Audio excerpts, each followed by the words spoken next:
እሺ ነው። አይ በጣም ጥሩ ነው። በጣም አሪፍ ነው። አሪፍ ነው። ትዳር እንዴት ነው ታዲያ? ጥሩ ነው። አይ አይ፣ ትዳር መች መች አ? መች መች ጠበስኩኝና ትዳር ስጠብስ እነግራቸው ምንድነው ጮኝነት ስጀምር ያኔ በቤተክርስቲያን ነው አሁን ለማጋባት የምትፈልጊው አይደለ? እንዲያ ለምን ነው እሱማ ቤተክርስቲያን ማግባት ጥያቄ የምትፈልጊው? ነው። ለምን ነው በቤተክርስቲያን ማግባት የምትፈልጊው? እግዚአብሔር ያልተገኘበት ከሆነማ በትልቁ በህይወቴ እ፣ እንግዲህ ትዳር በጣም የሁሉም ሰው የሁሉ መጀመሪያ ነው ብዬ አስባለሁ አይደል?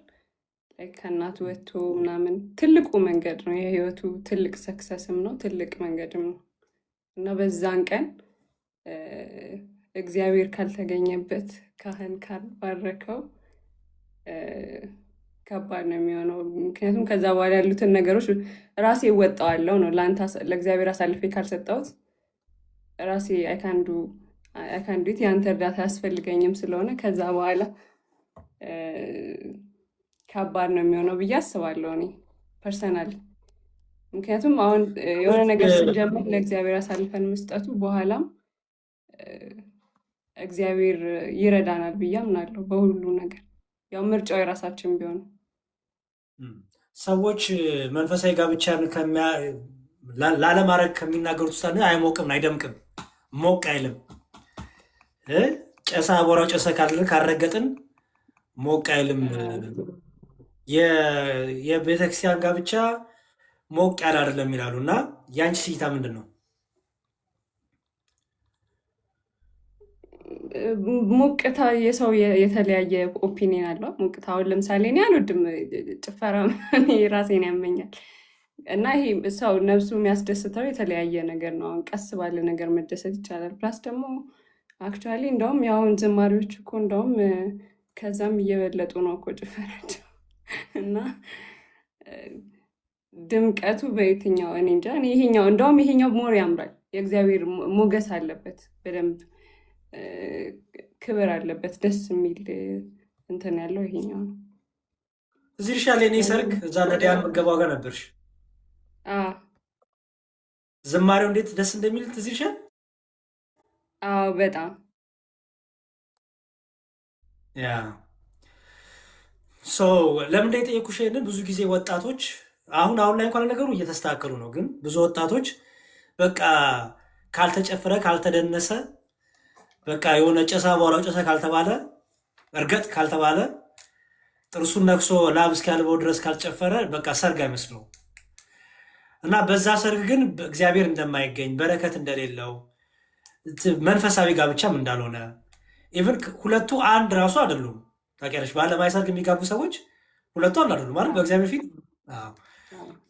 ሶ መንፈሳዊ ጋብቻ ደስ የሚለው አንደኛ ሁለቱም አንድ ይሆኑበታል።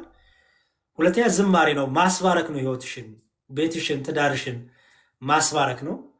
ሁለተኛ ደግሞ ሁሉም ይሳተፋል። አይተሽ ከሆነ አይደል መንፈሳዊ ጋብቻ ላይ ሁሉም ይሳተፋል። ማለት በቃ ቁጭ አብሬት ዘመናዊ ታሸበሽቢያለሽ። ዲጄ ምን አይባል ነገር አይደለም ወይ የሆነ ዘፈን ከፍተሽ በቃ የምትይው አይደለም። እና መንፈሳዊ ጋብቻ ከበረከቱ ከጸጋው አንጻር ከሚሰጠን ጸጋ አንጻር ድምቀትስ ቢባል ደግሞ በጣም ውብ ነው የመንፈሳዊ ጋብቻ። በጣም በጣም አለባበሱ ብቲ ሞገሱ እንዴት ደስ ይላል። አሁን እኮ እንደውም መንፈሳዊ ዌዲንግ ፕላነሮች እኮ በጣም ብዙ አሉ።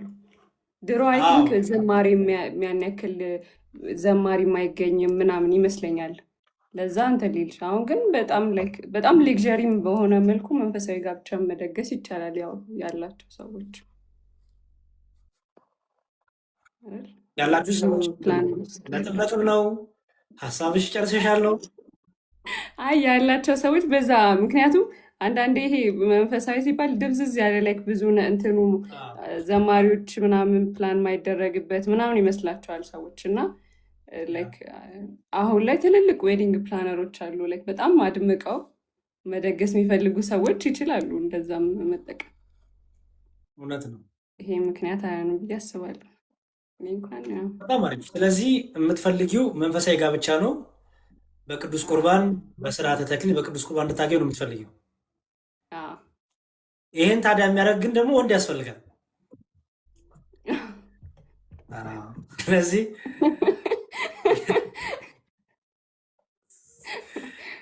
ይሄን የሚያደርገው ወንድ እኮ ወንድማ ወንድ ይኖራል እኮ፣ ግን ባል ነው የሚፈለገው። ትክክለኛ ባል፣ መንፈሳዊ ህይወትን የሚያበረታ ባል አይደል? መንፈሳዊ ህይወትሽን እንደ ኩራቱ የሆነ እንትን የሚሸማቀቅ አለ እኮ፣ መንፈሳዊ ነገር ለማድረግ የሚሸማቀቅ ወንድ እኮ አለ። ስለዚህ እኛ የምንፈልገው አሁን ለኑሐሚን የምንፈልገው ወንድ ነው። ወንድማ ወንድ ነው፣ ግን የምንፈልገው ልክ እንደሷ በመንፈሳዊ ጋብቻ የሚያገባ ፍቅረ እግዚአብሔር የገባው። ነገ ኑሐሚንን ተነሽ ጸሎት እናድርግ፣ ተነሽ መጽሐፍ ቅዱስ እናንብብ፣ ተነሽ ቤተክርስቲያን እንሂድ፣ ተነሽ ቅዳሴ እናስቀድስ የሚላት የሚያበረታት ነው የምትፈልገው አይደለ? ቁም ነገሩ እሱ ነዋ። ሌላው እኔ ትልቁ ቁም ነገር እኮ ይሄ ነው አይገስ። ሌላው ስጋዊ ነገሩ እኮ ምንም የሚቆይ አይደለም። እውነት ነው። እና እኔ እንዲሁም በቃ የእግዚአብሔር ነገር ከሌለ ትዳር አይጣፍጥም ብዬ ነው የማምነው። ሰዎች ብዙ ጊዜ ሰለቸኝ ምናምን ፍቅር ያለቀ የሚሉት እግዚአብሔርን በትዳራቸው ስላላስገቡ ነው ብዬ ነው የማምነው። አይመስልሽም? በደንብ አውሪ። አዎ ምንድን ነው? እኔ አልኖርኩበትም ማለት ግን ልክ ነው። የግብፅ መነኮሳት የሚላሉ መሰለኝ፣ የግብፅ አባቶች ይመስለኛል። የግብፅ አባቶች የሚላሉ መነኩሴ መነኩሴ ከመሆነ በፊት እንደ መነኩሴ ኑር ይላሉ። እኔም ከአሁን ራሴን በጣም እያዘጋጀው ነው ከማግባቴ በፊት። እሱን እኮ ያልኩሽ ያለሁት እሱን ነው። ምክንያቱም ይሄ እንትን ይፈልጋል። ኑሐሚንዬ በጣም ፈተና አለው ታውቂያለሽ። አሁን ማዘጋጃ ቤት ልጋባ ስትይ ፈተና የለውም፣ በቃ ተጎትቶ መሄድ ነው፣ ችግር የለውም። መንፈሳዊ ጋብቻ ላድርግ ስትይ ግን ፈተና አለው። እሺ ወደ ከእግዚአብሔር ጋር ጋብቻን ላስባርክ፣ ባሌን ሚስቴን ወደ እግዚአብሔር ላምጣ ስትይ ግን ፈተና አለው።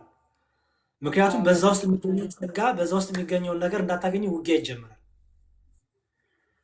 ስለዚህ ስናት ኢዚ እንደዚህ እንደምታስቢው እንትን አለ፣ በጣም ውጊያ አለው። በጣም እዛ እንዳደርሽ ማለት ነው። ስለዚህ ብርቱ ሴት መሆን አለብሽ፣ መጠንከር አለብሽ። አምሹር አንቺ ደግሞ ጎበዘሽ ነገሩ ብዙ ያደረስኩ ጠብቃል። ሽወዳው ምኑ የሚያታልሽ አይመስለኝም ብዬ ነው። እንደዛ ይመስለኛል። እኔ እንጃ እንግዲህ እስካሁን ካልተሸወድሽ እንግዲህ ሽወዳ ነው የሚያታልለኝ አይመስለኝም። እኔ ብዙ እንደውም የሚያወራ ሰው እንትን አይለኝ አይመችሽም ማለት ይሄ አሁን ብዙ ያው የከተማ ሰው አለ አይደል?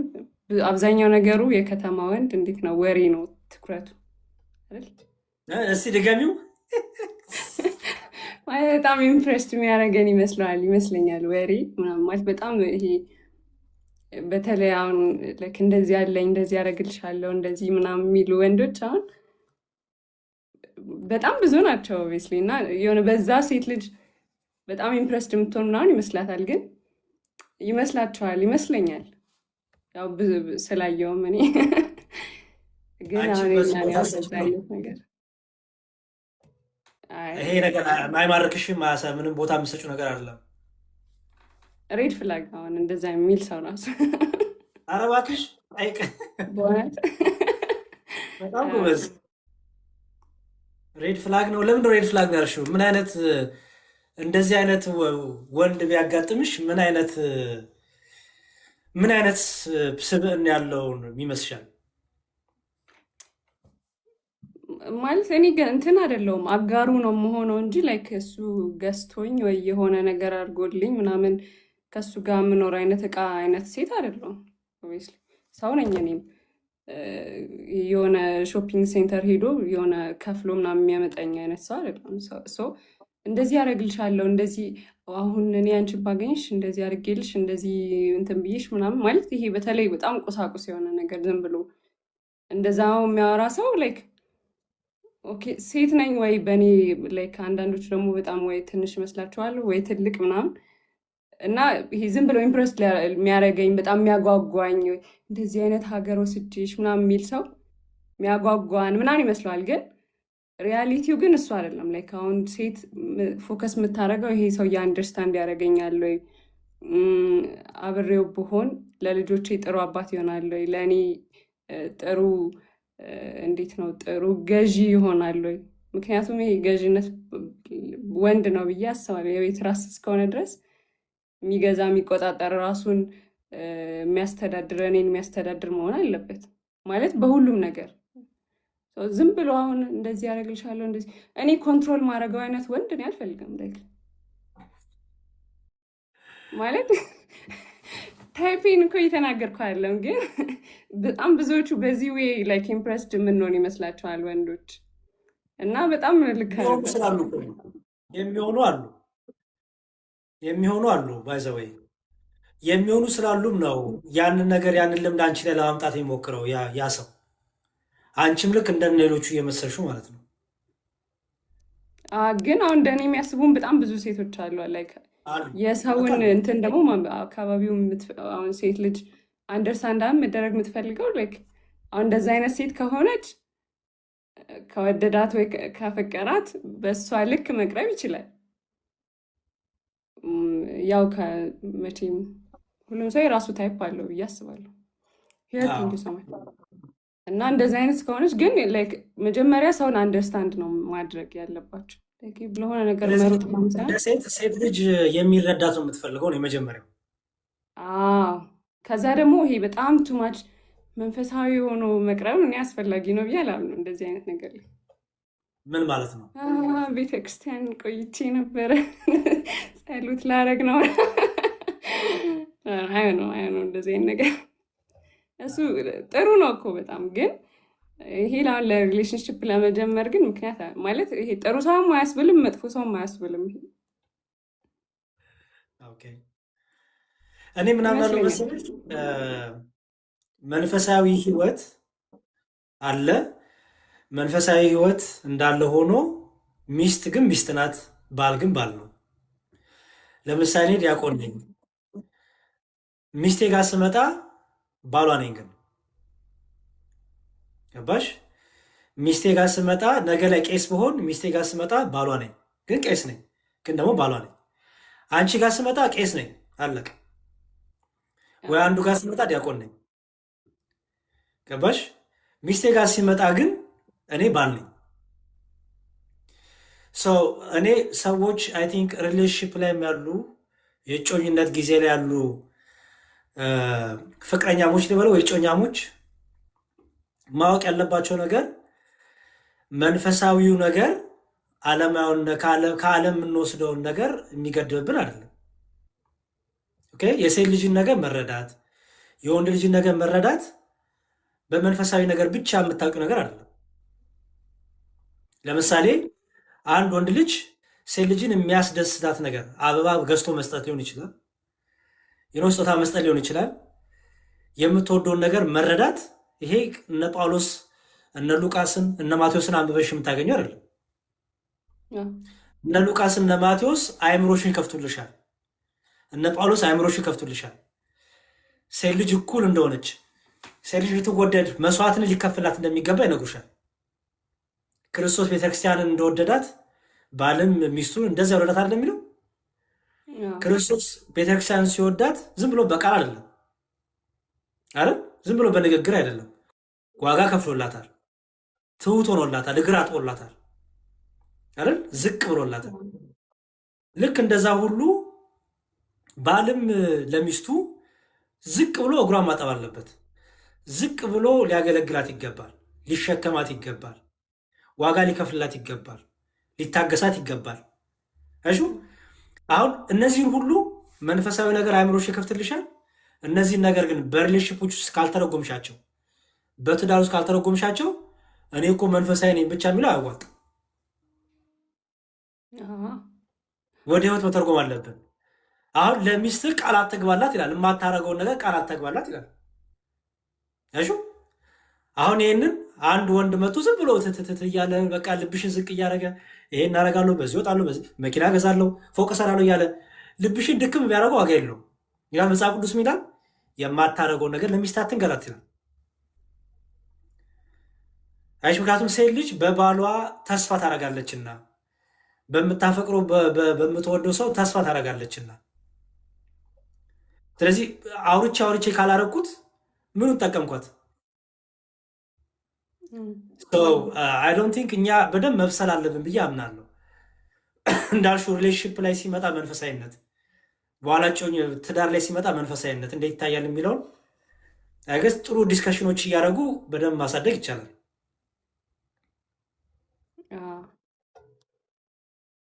የህይወተ ወራዙት የሚል መጽሐፍ አለ። አንበሿል።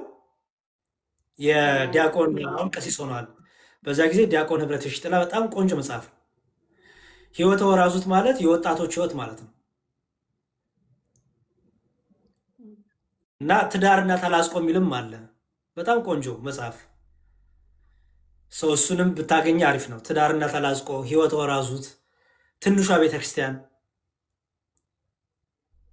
በቃ እሷ በጣም እነዚህ መጽሐፍ በጣም የሚገርሙ ናቸው። በተለይ ትንሿ ቤተክርስቲያን በባልና በሚስት ከዛ ደግሞ ልጅ ሲመጣ ያለውን ግንኙነት ሁሉ አጣምሮ የያዘ ነው። የሚገርምሽ ባል ለሚስት መሆን ያለበት፣ ሚስት ለባል መሆን ያለባት። ኦኬ ባል መቶ ዝም ብሎ ጥቅስ እየጠቀሰ ማቴዎስ እንዲህ ብሏል፣ ሉቃስ እንዲህ ብሏል ቢላት ለሚስት ምን አይሽ? ምክንያቱም ሚስት ናታ። ከሚስት ጋር መኖር ያስፈልጋል። እና እነዚህ መጽሐፍቶች ብታገኘ አሪፍ ነው። ኗሚኒ እስቲ አነባቸዋለሁ፣ ችግር የለውም። አሁን እንደውም ህይወተ ወራዙት ክላስ ብዙም ስለሌለ ህይወት አመሰግናለሁ። አሁን ክላስ ኤቭሪዴይ ስለማልገባ ምናምን ጊዜ በቃ ህይወተ ወራዙት አለ፣ ትንሿ ቤተክርስቲያን አለች የሚል አለ። ከዛ ደግሞ ትዳርና ተላስቆ የሚል መጽሐፍ አለ። ካገኘሁት ፒዲኤፉ ልክልሻለሁ። ካልሆነ ግን አሁን ጌም የምትጫወችበት መጽሐፎች ትገዣለሽ። አሜን ወይ? አሜን አሜን። እሺ እንደሱ አድርገሽ ትንሿ ቤተክርስቲያን በተለይ አሪፍ ነው። በደንብ ሪል ላይፍን ያወራል፣ ሪል ላይፍን ያነሳል። አይ የሆነ ጊዜ እኮ እዛ ባኮስ ሄጄ አሪፍ ነው ምናምን ሲለኝ አይ አሁን ያው ሬዲም ስላልሆንኩ ሌላ ጊዜ ወስደዋለሁ ምናምን ብዬ ነው እንጂ አይቼው ነበር።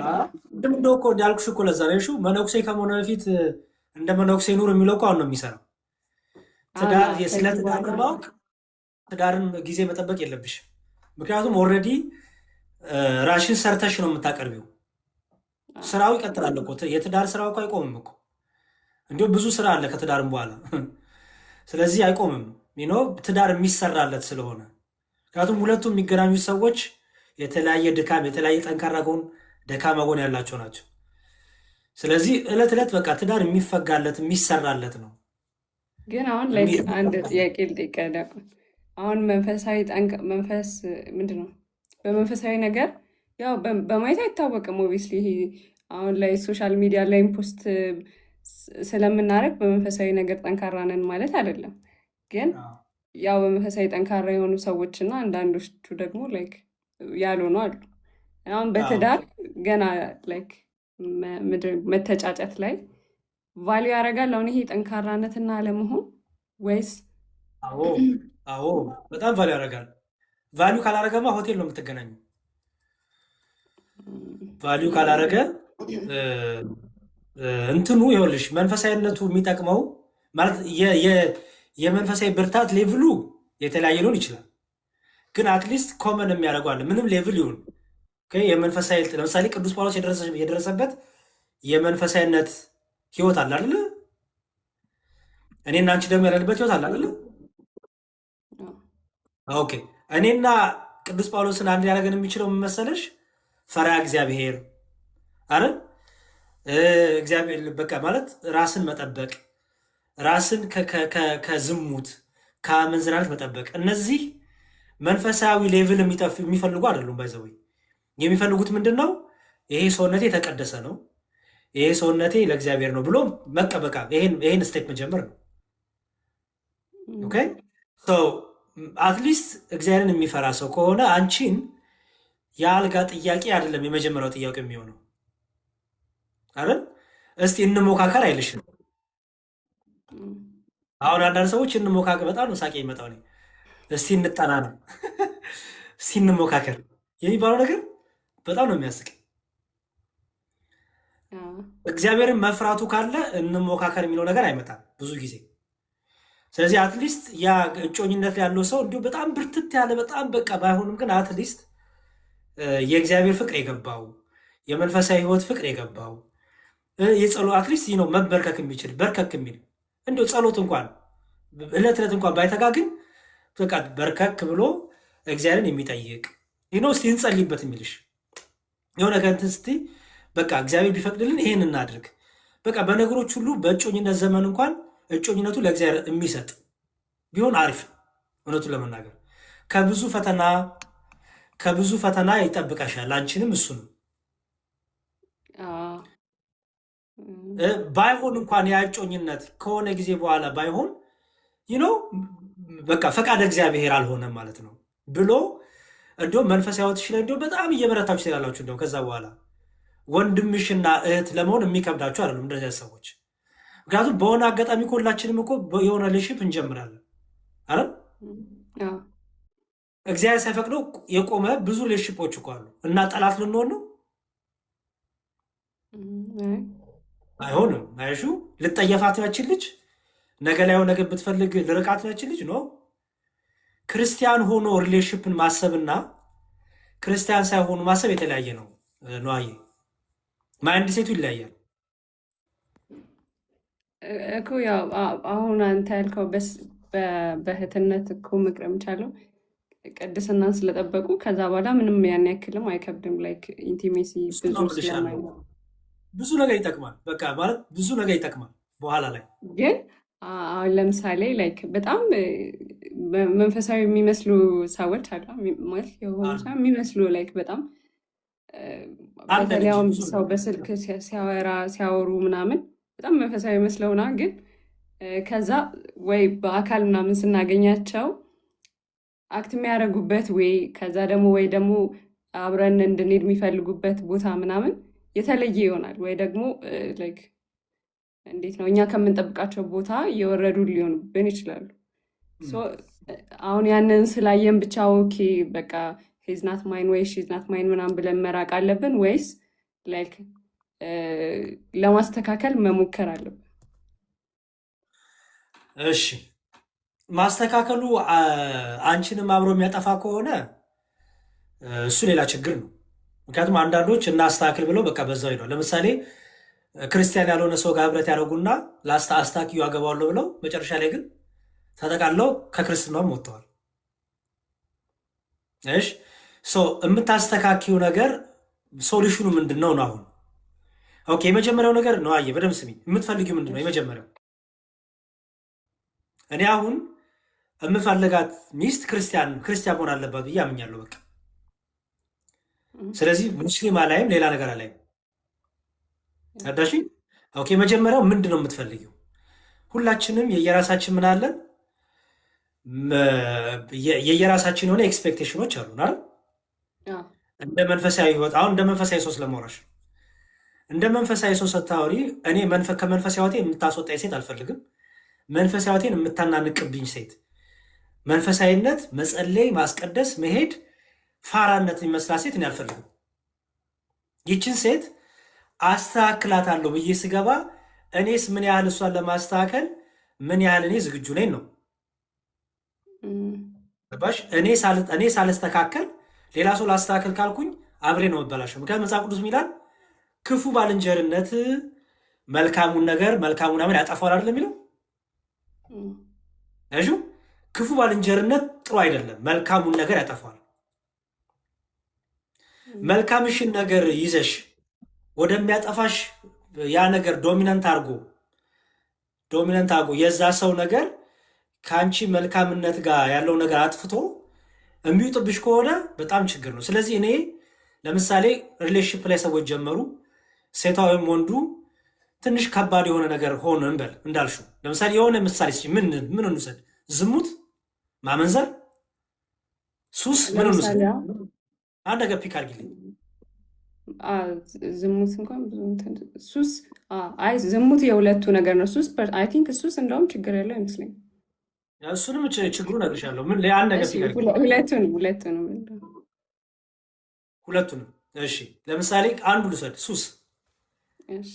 ኦኬ ሱስ፣ ያንን ሰው ሱሰኝነቱን ላላቅቅ ብለሽ አብረሽ የምታጨሽ ከሆነ ተበላሽ ማለት ነው። ሱሰኝነቱን ላላቅቅ ብለሽ ግን ኦኬ፣ ሱሰኝነቱን ላላቅቅ ብለሽ ለምሳሌ ሴት ስለሆንሽ ሴትነትሽን ጥበብ ተጠቅመሽ ኦኬ፣ ሴትነትሽን ተጠቅመሽ ቢያጨስ በጣም እንደሚወድሽና እንደሚያፈቅርሽ ካወቅሽ ታውቂያለሽ። በጣም እንደሚወድሽና እንደሚያፈቅርሽ ካወቅ ያንን ወንድ ልጅ በተለያየ መልኩ መውሰድ፣ ወደ ህይወት መውሰድ፣ ወደ ሞት መውሰድ ትችላለሽ። ታውቂያለሽ። ይሄ ጸጋ አላችሁ እናንተ። እኛ ወንዶች እናንተን ካፈቀርን እናዳምጣችኋለን። ኦኬ ፊታችሁን እናያለን፣ እናዳምጣችኋለን። ሶ ሴትነትሽን ጥበብ ተጠቅመሽ ለምሳሌ የቃለ እግዚአብሔርን እንዲማር ኦኬ፣ ያ ሱሱን ሊተካለት የሚችል ነገር ሌሰይ አብሮ መዋል ሊሆን ይችላል። ገባሽ? አብሮ በመዋል ያቺ ሰዓት እንድታልፍለት ያቺ ሱሷ ሰዓት በቃ እያዛጋውን ቢሆን ምን እያለውን ቢሆን አማራጭ ኦልተርኔቲቭ አዘጋጅለት። ኦኬ ኦልተርኔቲቭ ግን ብልሃት ይኑረው። ኦልተርኔቲቭ ያንን ነገር ጠቅሎ ጭራሽ ወደ ሌላ ነገር አንቺን የሚወስድ ከሆነ እሱም ችግር ነው። ኦልተርኔቲቭ ግን ለምሳሌ ኦኬ አንድ ሴት ነበረች። በዚህ ምሳሌ አስረዳሽ። አንድ ሴት ነበረች፣ ባሏ በጣም አስቸገራት። በጣም አስቸገራት። በቃ ሲጋቡ በጣም አሪፍ ነበረ። በጣም በቃ ፐርፌክት ሰው ነበረ ሲጋቡ። ከተጋቡ በኋላ ግን አዲስ አመል አመጣ። ኦኬ አዲስ አመል አመጣ። ይጠጣል፣ ያጨሳል፣ በቃ ከሴት ጋር ይተኛል። በቃ በጣም አስቸገራት። ከዛ ሄዳ አባቷን የንስሐ አባቷን አባቴ ባሌ እንዲህ እየሆነ ነው፣ ከጊዜ በኋላ ይኸው አመጣ አመል፣ እባኮትን በቃኝ፣ እኔ ይበቃኛል፣ እኔ በጣም ሰለቸኝ፣ ብዙ ሞከርኩ አለች። እስቲ ምን ሞከርሽ አሏት። በቃ ጸልያለሁ፣ እንዲያርጊያለሁ ዘረዘረች። በጣም ጥሩ አሏት። ኦኬ አንድ ነገር ይቀላሻል አሏት። ምን አሏት? ይሄን ነገር ካረግሽ ባልሽ ይስተካከላል አሏት። እሺ ምንድን ነው አለች። መጀመሪያ ግን ባልሽን ትወጂዋለሽ ታፈቅሪዋለሽ አሏት። አዎ። ከልብሽ ነው? ኦኬ እስከምን ያህል ነው የምትወጂው? እኔ በደንብ ነው የምወደው አለች። ኦኬ ስለዚህ ዋጋ ትከፊ? አዎ ከፍለታለሁ አለች። ጥሩ። ስለዚህ ምን ታደርጊያለሽ?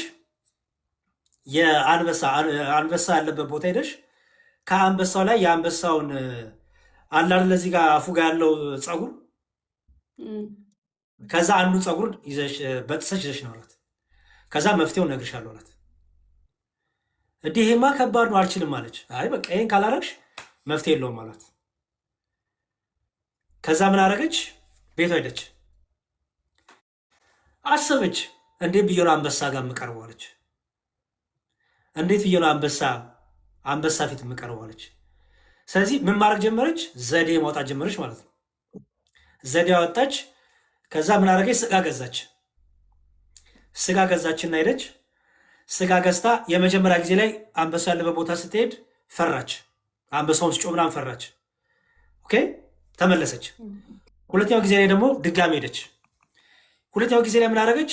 ስጋውን ወረወረችለት። ኦኬ ሰው አንበሳው በላው። አሁንም ግን ጮኸባት። ሄደች። በሶስተኛው ቀን መጣች። ስጋውን ወረወረችለት። አሁን ኦኬ በላ። አሁንም ጩኸቱ እየቀነሰ መጣ። በሌላ ቀንም መጣች። ስጋውን ወረወረችለት። ያ አንበሳ ለመዳት። ስጋውን የምትወረውርበት ቦታ ጋር ይቆም ጀመር ማለት ነው። ኦኬ ስጋውን አርቃ ነበር የምትወረውረው፣ አቅርባ መወርወር ጀመረች። ኦኬ አንበሳው ጠጋ እያለ መምጣት ጀመረ ማለት ነው። ጠጋ እያለ አሁንም እያቀረበች ስትወረውር ጠጋ እያለ ፋይናሊ አጠገቧ እግሯ ስር አስቀምጦች ስጋውን ማለት ነው። እግሯ ስር መጥቶ ስጋውን ወሰደ። አልነከሳትም፣ አልጮኋትም ምናለ። እያሻሸች ምን እያለች ያችን ፀጉር እንደተዋለችው በጥሳ መጣች ማለት ነው። ከዛ መጣችና ይኸው አባቴ ይኸው መጣለች። በቃ መልሱ ይሄ ነው አሏት ማለት ነው። ምንድን ነው መልሱ ሲባል ትዝ ይልሻል ያደረግሽው ትጋት አሏት። አየሽ ምን ዘዴ ተጠቀምሽ? እኔ አንበሳ አልኩሽ እንጂ አንበሳውን የምትቀሪበትን ዘዴ አልነገርኩሽም። አንበሳው እንዴት አገሽ አፕሮች የት እንደምታገኙም አልነገርኩሽም። አንቺ ፈልገሽ ከዛ እንዴት አገሽ እንደምትቀርቢው ዘዴ ዘይደሽ ከዛ ደግሞ እንዳይጎዳሽ ደግሞ ጥበብ ተጠቅመሽ የፈጀውን ጊዜ ፈጅቶ መጀመሪያ አርቀሽ ከዛ እያቀረብሽ እንዲለምድሽ ያ የሚናከሰው የሚባላው አውሬ እንዲለምድሽ ካደረግሽ አሏት። እሽ ባልሽ ሰው የሆነው ባልሽ አውሬ ያልሆነው ባልሽ እሱን ወደምትፈልጊው ነገር ማምጣት ወደምትፈልጊው ህይወት ማምጣት አትችይ ማለት የዛታ ትችላለሽ ማለት ነው። ምን ለማለት ፈልጌ ነው? ሴት ስለሆንሽ ጥበብ አለሽ። እግዚአብሔር እናንተን በብዙ ጥበብ ሰጥቷቸዋል ለእናንተ ገባሽ? ጥበብሽን ተጠቅመሽ አንቺን የማይጎዳ እሱንም በማይጎዳ መልኩ ወደ ማስተካከል የአቅምሽን ብትሞክሪ በቃ እግዚአብሔር የፈቀደውን ያልሞክሪ። ግን ይሄ ሁሉ ግን ምን ይፈልጋል? ኮሚትመንት ይፈልጋል፣ ዴዲኬሽን ይፈልጋል፣ ፍቅር ይፈልጋል።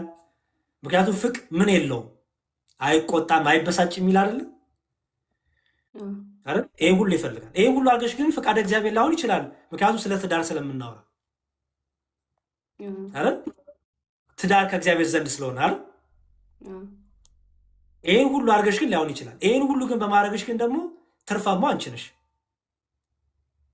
ትዳሩ እንኳን ባይቀጥል ለዛ ሰው ህይወቱ ለውጥ ምክንያት ሆነሻል። አለሽም ብዙ እህቶች ሱሰኛ ሰው ይይዙና በኋላ ግን ሱሰውን ለውጦ ተስተካክሎ ግን በቃ ፈቃደ እግዚአብሔር አይደለም ሌላ ሰው ያገባሉ። ሁለቱም በየፊናቸው አይደል? ግን ያ ወንድ ምን ይላል? እሷ እኮ ናት ከሱስ አስወጣችኝ ይላል አይደል? እሺ ሰው ትዳር የእግዚአብሔር ፍቃድ እንደሆነ እንዳርሺ ከአንቺ የሚጠበቀውን ግን ጥበብ ዘዴ ምንድን ነው ብለሽ በተለይ ወደ መንፈሳዊ ህይወት የምታመጪው ከሆነ መንፈሳዊ ጥበቦች ብዙ ጥበቦች አሉ። ያንቺም ደግሞ የተፈጥሮ የተሰጠ የተጸጋ ጥበብ አለ። ኦኬ አፕሮቾቻችን አለ። ለምሳሌ አሁን ስንገናኝ ምን ትመስያለሽ ብጀምር ታዳምጭኛለሽ? አታዳምጭኛለሽ? ልክ ስትመጭ ምናምን እየቀወጥኩት አይደል? ወይኔ በስመ አብ ምናምን ብዬ ሉክ ምን እየሆነ እንደመጣ ኮንቨርሴሽኑ ስሙዝ እያደረገው መጣ ማለት ነው። ያሹ አንዳንዴ ቶናችንም ይወስነዋል። ዘዴዎቻችን፣ የቃላት አጠቃቀማችን፣ የሰውነታችን አገላለጽ ኦኬ ይወስነዋል። ቃላቶቻችን ሁኔታውን የጠበቁን አለባቸው። በጣም ብዙ ጥበብ አለ። እኔ ብቻ ከአንቺ የተሻለ ጥበብ የለኝም እውነቱን ለመናገር። አንቺ በተፈጥሮ ኦልሬዲ ሴቶች በተፈጥሮ እግዚአብሔር ሰጠ። ለዚህ ነው ትዳር ታውቂያለሽ፣ ወንዱ ራስ ቢሆንም ሴት ግን ምንድን ናት? ዘውድ ናት። እሺ ራስ ያለ ዘውድ ያ ራስ የከበረ ይባላል? ዘውድ ናት። አይሽ ዘውድ ስላለ ደግሞ ያ ራስ የከበረ ይሆናል። የትዳርሽ ዘውድ አንቺ ነሽ። የቤትሽ ዘውድ አንቺ ነሽ። ውበት አንቺ ነሽ ማለት ነው። ጥበብ አንቺ ነሽ ማለት ነው። ድምቀት አንቺ ነሽ ማለት ነው። ለዚህ ነው ጠቢቡ ሰለሞን በዚህ በመጽሐፈ ምሳሌ ላይ ስለ ልባማ ሴት ትዝ ይልሻል ያነሳው ክፍል። አንድ በጣም ደስ የምትለኝ ቃል አለች። እሷ ቃል ትፈተዋለች ብዬ አስባለሁ። ምን ይላል መሰለሽ? ቆይ ላንብብልሽ። ልባም ሴት እኔ ጋር ብታይ ልባም ሴት ናት እያሉ ይጻፉልሽ ነበር።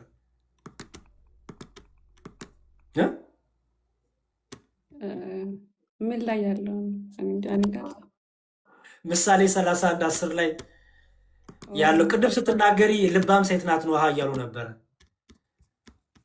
እኔ ደግሞ ልብ አላት ነው እያላችሁ አላችሁ ወይስ ልባም ሴት ናት እያላችሁ? መጽሐፈ ምሳሌ ምዕራፍ 31 ላይ እንደዚህ ይላል። ይኸውልሽ ስለዚህ ስለ ልባም ሴት ሲያወራ እንዲህ ይላል።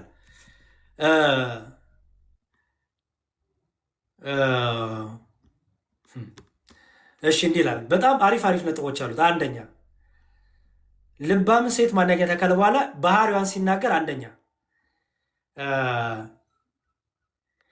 የባሏ ልብ ይታመንባታል ይላል። አስተውይ እንግዲህ የቤቱ ራስ ባል ነው አይደል? አዎ። ግን ያቺ ሴት የባሏ ልብ፣ የባሏ ማንነት፣ የባሏ ነገር ሁሉ ሚስቱ መታመኛው ናት ይላል። ስለዚህ የባሏ ልብ ይታመንባታል። ምን ማለት መስሻል ነው? የባልሽ ልብ ታመነብሽ፣ የፍቅረኛሽ ልብ ታመነብሽ ማለት ነው። ታመነብኝ ማለት አንቺ ይገዛል አይደለ? አንቺ ይሰማሻል ማለት ነው። ይገዛል። እኔ የምለውን ነገር ያምንበታል፣ ይቀበለኛል። አይሹ ይቀበልሻል፣ ይሰማሻል ማለት ነው። ይታመንብሻል ማለት ነው። ኦኬ። ከዛ ደግሞ ምን ይላል? የበግ ጠጉርና የተልባ እግር ትፈልጋለች፣ በእጆቿ ደስ ብላ ትሰራለች፣ እርሷ እንደ ነጋዴ መርከብ ናት ይላል። ይቺ ልባም ሴት እንደ ነጋዴ መርከብ ናት፣ ከሩቅ አገር ምግቧን ትሰበስባለች ይላል። የነጋዴ መርከብ አይተሽ ከሆነ በቃ ሩቅ ቦታ ሄዱ አይደለ? ምግባቸውን ለመሰብሰብ አይደል? አንድ ቦታ አይቀመጡም። የት እንደሚሄዱ ያውቁታል። ጠበኞች ናቸው። የት ጋ ሄደው ምግባቸውን እንደሚሰበስቡ ንግዳቸውን እንደሚያደርጉ ያውቁታል አይደል? ይቺ ልባም ሴት ሩቅ አገር ሄዳ ምን የምታደርግ ናት? እንደ ነጋዴ መርከብ ናት። ኦኬ። ቀጠለና ደግሞ ይላል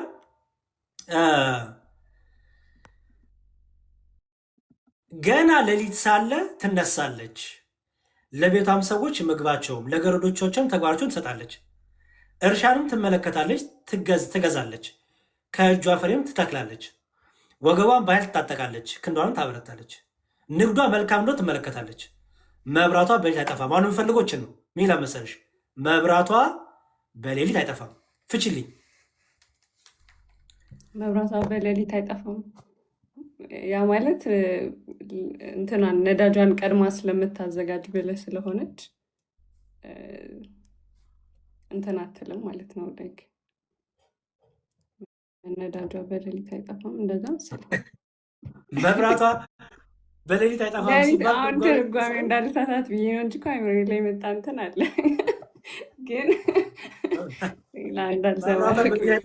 ማለት ነው። መብራቷ ጨለማ ነገር እንኳን ቢመጣ አይሹ ፈተና በቃ የምትጸና የምታበራ ናት። አይሹ ስለዚህ አሁን ቅድም እንዳልሽ ነው። ጨለማ እንኳን ቢመጣ በጓደኛ ሊሆን ይችላል፣ በትዳር ሊሆን ይችላል፣ በጮኛ ጊዜ ይሆናል። ይህቺ ልባም ሴት ስለሆነች ምን አትልም፣ መብራቷ ሁሌ ታበራለች። መብራቷ ማብራት አንደኛ ራሷን ልቧ እንድጠብቅ ያደርጋል፣ ምክንያቱም ልባም ሴት ናታ። ሁለተኛ ደግሞ ያ በጨለማ ውስጥ የነበረው ሰው ብርሃን ታበራለታለች ማለት ነው፣ ተስፋ ሰጠዋለች ማለት ነው። ከዛ ደግሞ ይላል ለቤተሰቦች እችን ደግሞ ፍችልኝና እጨርሳለሁ። ለቤተሰቦቿ ከበረዶ ብርድ የተነሳ አትፈራም ይላል። ከበረዶ ብርድ የተነሳ አትፈራም ምን ማለት ነው? ቀድማ የሚለበሰውን ስላዘጋጀች ላይክ ድህነትን ቢመጣ ጠንካራ ሰራተኛ ናት። ብርዱ በመጣ ጊዜ የሚለበሰውን ነገር ቀድማ በእጆቿ አዘጋጅታለች። ብልህ ነች፣ ጎበዝ ነች። ችግርን ቢመጣ አይ ቲንክ በመካከላቸው የሆነ ነገርን ቢፈጠር እሷ ቀድማ ነገሮችን ላይክ እንትን ስለምትል በብዙ መንገድ ልትረዳቸው ስለምትችል ልባም ስለሆነች በረዶ ምን ያደርጋል? ይበርዳል፣ ይወጋል አይደለ? ብርድ እሺ፣ ሙቀትን ያጠፋል አይደል?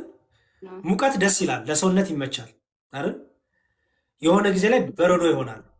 በረዶ ሲሆን ሰውነትሽ ከነበረው ኮንፈርት ዞን ሊወጣ ነው፣ ከምቾቱ ይወጣል አይደል? የዛ ሰዓት ይቺ ሴት ግን ምንድናት? ከበረዶ ብርድ የተነሳ እሷ አትፈራም። ልባም ናትና ሊመጣ ያለውን ነገር ታስተውለዋለች፣ ፈተናውን መከራውን ታስተውለዋለች። ከዛ ደግሞ ሚላን የቤቷ ሰዎች ሁሉ እጥፍ ድርብ የለበሱ ናቸው። በቃ እሺ፣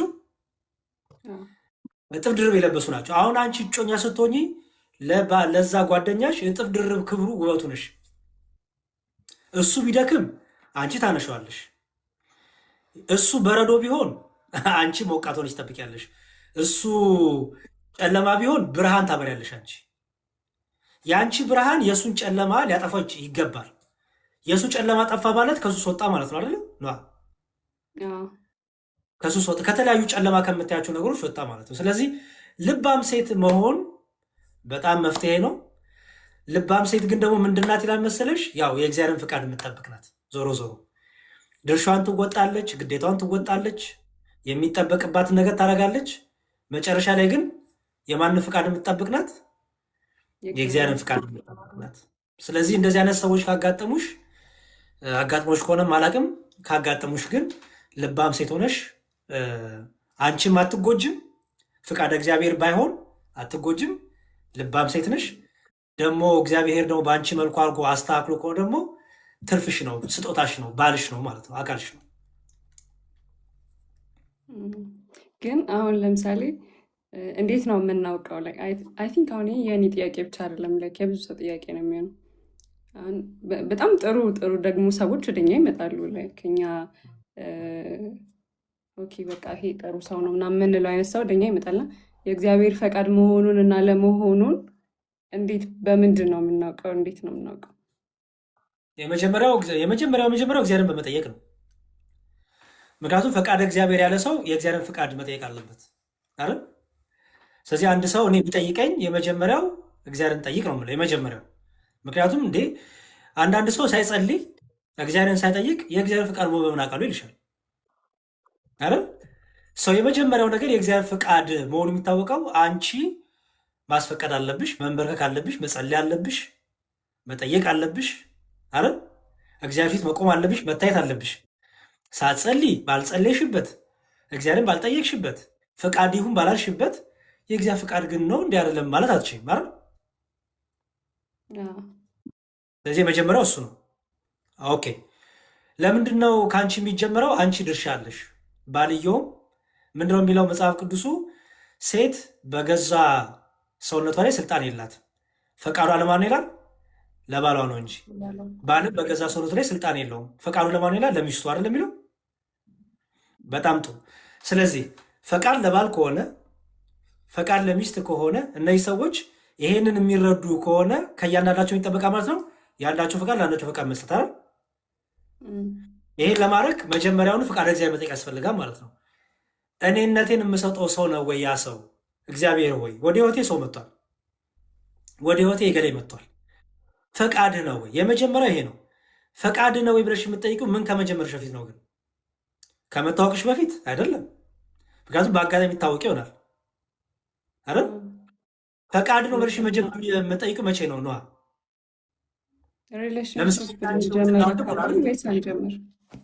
እኔ እናንቺ እህትና ወንድም ነን አይደል?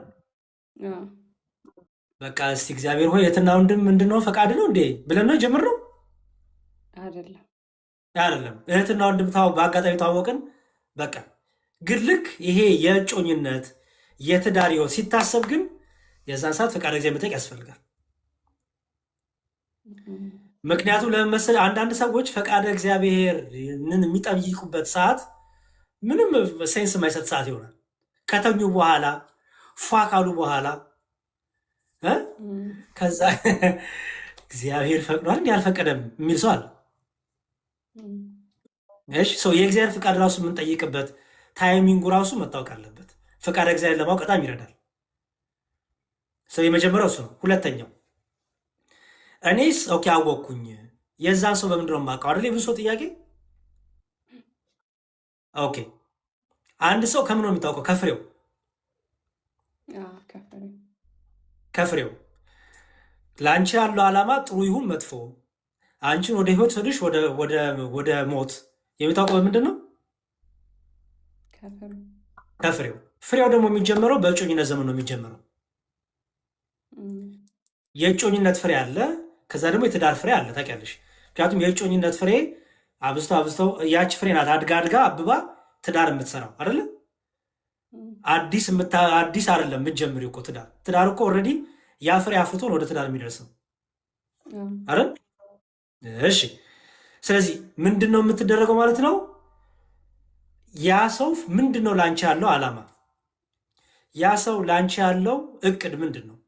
አንቺን ሲያገኝ ምንድን ነው ዓላማው? ምንድን ነው ወሬው? ምንድን ነው ሀሳቡ? ኦኬ ምንድን ነው እያሰበ ያለው? ለምሳሌ አንዳንድ ሰዎች ሲገናኙ አልጋ የሚያስባለ መቼ ነው የምንተኛው? አንቺ እኮ ከለከልሽኝ እኮ፣ መቼ ነው የምንሞካከረው? መቼ ነው የምንጠና ነው የሚልሽ አለ አይደል? ይሄ ፍሬ ትክክል ፍሬ ይመስልሻል? አይደለም። ቅድም ምን አልሽኝ? ሴት ልጅ የሚረዳ ሰው ትፈልጋለች አይደለሽ? መረዳት የምትባለው እኮ ፍሬ ናት አይደል? መረዳት ማለት ነው አላማሽን መገንዘብ፣ ምንድን ነው ወደፊት የምትፈልገው ችጅ ብሎ መረዳት አይደል? ስለዚህ የመጀመሪያው ያ ሰው የሚሰጥሽ ፍሬ፣ ያ ወንድ የሚያሳይሽ አንቺ ላይ ያለው ፍሬ፣ አንቺ ላይ ሊዘራ የፈለገው ዘር ምንድን ነው? ነገ ያ ዘር ሲበቅል ምንድን ነው የሚሆነው? ለምሳሌ ሊዘራ የፈለገው ሆቴል መተኛ ከሆነ ኤክስ ነው የሰውዬ። ሊዘራ የፈለገው ነይ መጠጥ እየጠጣ እናውራ፣ ነይ እያጨስን እናውራ፣ ነይ ሺሻ ቤት ቁጭ ብለን እናውራ፣ ነይ እንደዚህ እናድርግ፣ ነይ ፈን እያደረግን እናውራ፣ በቃ እየደነስን እየጨፈረን ካለሽ ኤክስ ነው የሰውዬ ማለት ነው። ኦኬ። ሲጀምር ግን ራሱ እስቲ ማንሽ ማነትሽን ንገሪኝ፣ ልወቅሽ፣ ልረዳሽ፣ ምንድነው ደስ የሚልሽ ነገር፣ ምንድነው የማትወጁ ነገር ምንድነው? እስቲ ወደፊት ከአንድ ወንድ ትዳር ብለሽ ከምታስቢው የምትጠብቂው ነገር ምንድነው? ያ ብቻ ብዙ ነገሮች አሉ። ኦኬ። በዚህ የተነሳ እንደዚህ ያለ ፍሬውን እያየሹ የመጀመሪያው ፈቃደ እግዚአብሔርን በዛ ማየት ይቻላል ብዬ አምናለሁ። ምክንያቱም ባለ አእምሮዎች አይደለን እኛ፣ ባለ አእምሮ ነን። አንቺ ግን በዚህ ውስጥ በንግግር መሸወድ አለብሽ የለብሽ? ምክንያቱም ፍሬ ምን ስለሆነ የሚታይ ስለሆነ። ስለዚህ ነው ከፍሬ የጀመርኩልሽ፣ ከወሬ አልጀመርኩልሽም። እኔ ከፍሬ ያልኩሽ ለዛ ነው። ፍሬና ወሬ ይለያያል። ተቀሻል። በቃ እኔ ከፍሬ የጀመርኩልሽ። እኔ ስለ ወሬ አይደለም። አሁን እኔ መጥቼ ለምሳሌ እኔ እንኳን ጥሩ ምሳሌ አልሆንም። የሆነ ወንድ መጥቶ በቃ የሆነ ነገር እንዲያደርግልሻለሁ በዚህ ወጥቶ በዚህ ገብቶ ቅድም እንዳልሽው ማለት ነው ይሄን አደርጋለሁ ብታገቢኝ ቢልሽ ይሄን እኮ ፍሬ ማየት አለብሽ። ለምሳሌ እኔ ብታገቢኝ ጥሩ ቤት በቃ እንሰራለን ካለሽ ከአሁኑ ነው የሚጀመረው። ምን ይጀመራል? ብር ማጠራቀም ይጀመራል አይደል? ስራ ሰነፍ ምንድን ነው የተሻለ ስራ ለመስራት ትምህርት ይገባል አይደል? የተሻለ ስራ ለመስራት የተለየ ነገር አይዲያ ይጀምራል፣ ፕላኖች ይወጣሉ። ይህን ሁሉ ሰው አብሮ ሳያደርግን በቃ ቤት እኮ እሰራልሻለሁ፣ በቃ ቤት እንሰራለን፣ ገንዘብ ስትሻሉ ካለሽ ፍሬው ካልታየ ምን ዋጋ አለው? ለምሳሌ እኔ እኮ በጣም እኮ መንፈሳዊ ሰው ነኝ፣ እኔ እኮ በጣም የጸሎት ሰው ነኝ ይልሻል። መንፈሳዊ ነገር እንደምትወጂ ስለሚያውቅ ስታገኙ ግን የጸሎት ጊዜ ከሌለው 24 ሰዓት ሙሉ ቲክታክ ላይ ቁጭ ብሎ እያዛጋ ካየሹ ስታገኙ ሲበላ ራሱ ጸሎት የማያደርግ ከሆነ ገና ልክ ስታገኙ ያ በቃ ዝም ብሎ አማቱ በስመ ሥላሴ ብሎ እቺ አንድ ቀን አይደለም ባገኘሹ መደዳውን ቁጥር ሁሉ ህይወቱን ካላየሽበት ፍሬውን ካላየሽበት ሬድ ፍላግ ነው ማለት ቅድም እንዳልሽው አይደለም። ስለዚህ አንደኛው የሚታወቀው ፈቃደ እግዚአብሔር በሚገለጣበት በፍሬ ይገለጣል። ያ ፍሬ ለአንቺ በማሳየት እግዚአብሔር ያንን ፍሬ እንድታይ በማድረግ ያንን ፍሬ ካገኘሽ መልካም ነው፣ ጥሩ ነው፣ ፈቃደ እግዚአብሔር እንደሆነ እያየሽበት ነው። ያንን ፍሬ ግን በወሬ ዝም ብሎ ማሰል ከሆነ ግን ፈቃደ እግዚአብሔር ምን የማድረግ ከዛ ሰው ጋር እንዳትቀጥይ ለአንቺ ምን እያደረገሽ ነው? ምክንያቱም እግዚአብሔር መከልከሉ ራሱ ፈቃዱ አይደለ አይደል? ተቀበል። ዝምታው መከልከሉ ራሱ ፈቃዱ ነው። ለእኛ ለክርስቲያኖች እግዚአብሔር መስጠቱ ብቻ አይደለም ፈቃዱ፣ መከልከሉ ፈቃዱ ስለሆነ የሚከለክለን ግን እጅሽን ይዞ ጥምዝዝ አድርጎ በር ቆልፎብሽ ነው ኖ የምትይበትን ምን ይሰጥሻል? አእምሮ፣ ጥበብ፣ ማስተዋል ይሰጥሻል ማለት ነው። ያ ራሱ ፈቃዱ ነው። ሌላው ፈቃደ እግዚአብሔር መሆኑን የምታውቂው በተለይ መንፈሳዊ ጋብቻን ዓላማ ያደረገ ከሆነ ይሄ የጋብቻ ትምህርቱን ይፈልገዋል፣ የጮኝነት ትምህርቱን ይፈልገዋል፣ የንስሐ አባት ጋር ያለው ሪሌሽንሽፑን ይፈልገዋል። አየሽ፣ የንስሐ አባት እንያዝና በምክረ ካህን የጋብቻ ትምህርት እየተማርን ህይወታችንን በንስሐ በካህን ምክር እያደረግን እንቆይ ስትዩ ምን ይሰራል እሱ በኋላ ከተገባ በኋላ ይደሳ ካለሽ ሬድ ፍላግ ነው ቱ ቢ ኦነስት። ምክንያቱም ከአሁኑ አልጀመረውማ ፍሬውን አይደል? አንቺ ብቻ የምትፈልጊውን ነገር ነው ለጆሮሽ የሚነግርሽ እንጂ እናድርግ በፍሬ ይገለጥ ስትዩ ወደኋላ ካለ ፈቃደ እግዚአብሔር ለአንቺ እየተገለጠልሽ ነው ማለት ነው። እኔ ሚስቴን የንስሐ አባት ሁለታችንም ለብቻ ለብቻ ነበረን። አንድ አባት ያዘን እጮኛነት ስንጀምር። እሺ፣ ምክንያቱም ምን እንድንማር እንድንመከር። እኛ አባት ነገ ህይወታችንን ትዳራችንን ሁሉ የሚመክሩን አባት ናቸው። አይሽ አብሬያት ያን ነገር ለማድረግ ፈቃደኛ ነበርኩ። ያ ፍቃድ እግዚአብሔር አስገዶኝ ነው አይደለም። አይሽ በእኔም በእሷም ልብ ውስጥ ያን ነገር እንድናደርግ ፍቅርና ፈቃድ አስቀምጦልን ነበር ማለት ነው። ለምሳሌ ዛሬ የንስሐ አባታችን ጋር እንሂድ ስትለኝ እባክሽ ይቅር ነይ ይልቅ ፏን በል ካልኳት እየተገናኘን አይደለንም ማለት ነው። ይልቁንም እንዴ እሺ ደስ ይለኛል፣ ምክንያቱም ጥቅሙ ለእኛ ነዋ ብዬ ስለማስብ አይሾ ነዋ ጥቅሙ ለእኛ ነው፣ ጥቅሙ ለወደፊት ለቤታችን ነው ብዬ ስለማስብ አብሬሽ ያን ነገር አደርጋለሁ። ሁሌም ፈቃደ እግዚአብሔር የምታውቂው ነገር ያ ሰው ለእኛ ጥቅም እያለ ነው ፍሬ የሚያፈራው። ገባሽ? የሆነ ነገር ሲያደርግ ለእኛ አንቺንም እየጨመረው ነው የሚያስበው። እኔ በዛ ነው ፈቃደ እግዚአብሔር የምለየው። ባይዘወይ እኔ ሚስቴ እኔንም ጨምራ በእቅዷ ውስጥ ካላሰበችኝ በምታደርገው ነገር ውስጥ እኔንም ጨምራ በእያንዳንዱ ኢንቮልቭመንት ውስጥ እየጨመረችኝ ስለመጣች ፋይናሊ ለትዳር በቃ ነው። ፈቃደ እግዚአብሔር ነው ያልነው ለዛ ነው።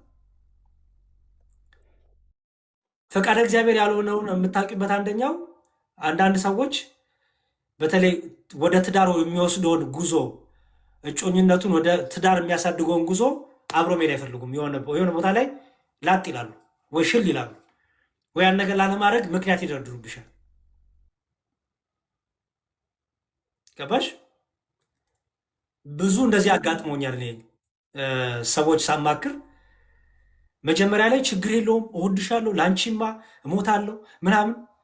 ከዛ ልክ እጁ ላይ ስትገባስ የሆነ ነገር ቆይ አንዴ እንደዚህ ቆይ አይመቸኝም እንደዚህ ቆይ አይሽ ሽል ማለት ለሱ የሚመቸው ነገር ሲሆን ያችን ነገር መያዝ፣ ለሁለታችሁ የሚሆነው ነገር ግን ሲመጣ ግን መሸርተት ማለት ይመጣል ማለት ነው።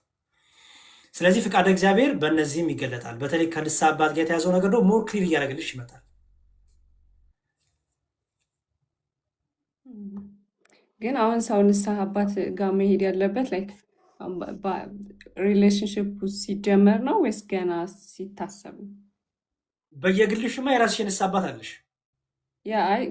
የራስህ የንስሐ አባት ግን አሁን ይኸውልሽ የምናወራው ሪሌሽንሽፕ ሊጀምሩ እጮኝነት ሊጀምሩ ስለወሰኑ ሰዎች ነው የምናወራው መሰለኝ። እሺ፣ ግን አሁን ለምሳሌ ከጀመሩ በኋላ የግድ አንድ መሆን አለበት ነው ንስሐ አባታቸው? ቢሆን ኖ የግድ አይደለም። እኔ ግዴታ ነው እያልኩ አይደለም፣ ግን አንድ ቢሆን ጥሩ ነው። ለምን መሰለሽ? ምክሩ እና ቁጥጥሩ ውይይቱ በአንድ አባት ይሆናል። ለምሳሌ ለሰይ እኔ የሆነ ነገር አረኩኝ ልበልሽ፣ ኦኬ፣ አንቺን ደስ የማያሰኝሽ ነገር አረኩኝ። ለራስሽ የንስሐ አባት የምትነግሪያቸው ለእኔ ንስሐ አባት ብትነግሪያቸው ምን ያደርጋሉ? እኔን ጠርተው በዘዴ በጥበብ ያችን ነገር ይመክሩኛል፣ ይቆጡኛል። አይሽ አንተም ተዋችም ተው ይባላል ማለት ነው። አይሽ በሊያሬድ ሚስት እጮኛክ ደስተኛ አይደለችም እንዲህ በማድረግ ለምን ይሄን አደረክ ብሎ ይቆጡናል፣ እኔንም አንቺንም። የተለያየ ንስሐ አባት ግን ካለን ሄደሽ ምን ልትያቸው ነው? አንድ ያሬድ የሚባል ጓደኛ ይዣለሁ እና አባቴ አያውቁትም፣ እርግጠኛ ነኝ። ያው በመልክም አያውቁትም፣ መጥተውም አናግሮት አያውቅም። ግን እንደዚህ ያደረገኝ እንዴት ላድርገው ልትይ ነው? አይሆንም። አይሹ አንድ የንስሐ አባት ካለ ግን አንደኛ ለእኛ ንስሐ አባትም ቀላል ነው ፊገር አውት ለማድረግ፣ ለመምከር፣ ለመገሰጽ፣ ለመቆጣት፣ ለመምከር ኢንከሬጅ ለማድረግም ቀላል ነው። ምክንያቱም ሁለታችንም ያውቋቸዋል። እኛ አባት ነገ አድገው ምን ይሆናሉ ማለት ነው? ትዳር ስትይዢ የሁለታችሁ የቤተሰቡ የንስሐ አባት ይሆናሉ ማለት ነው።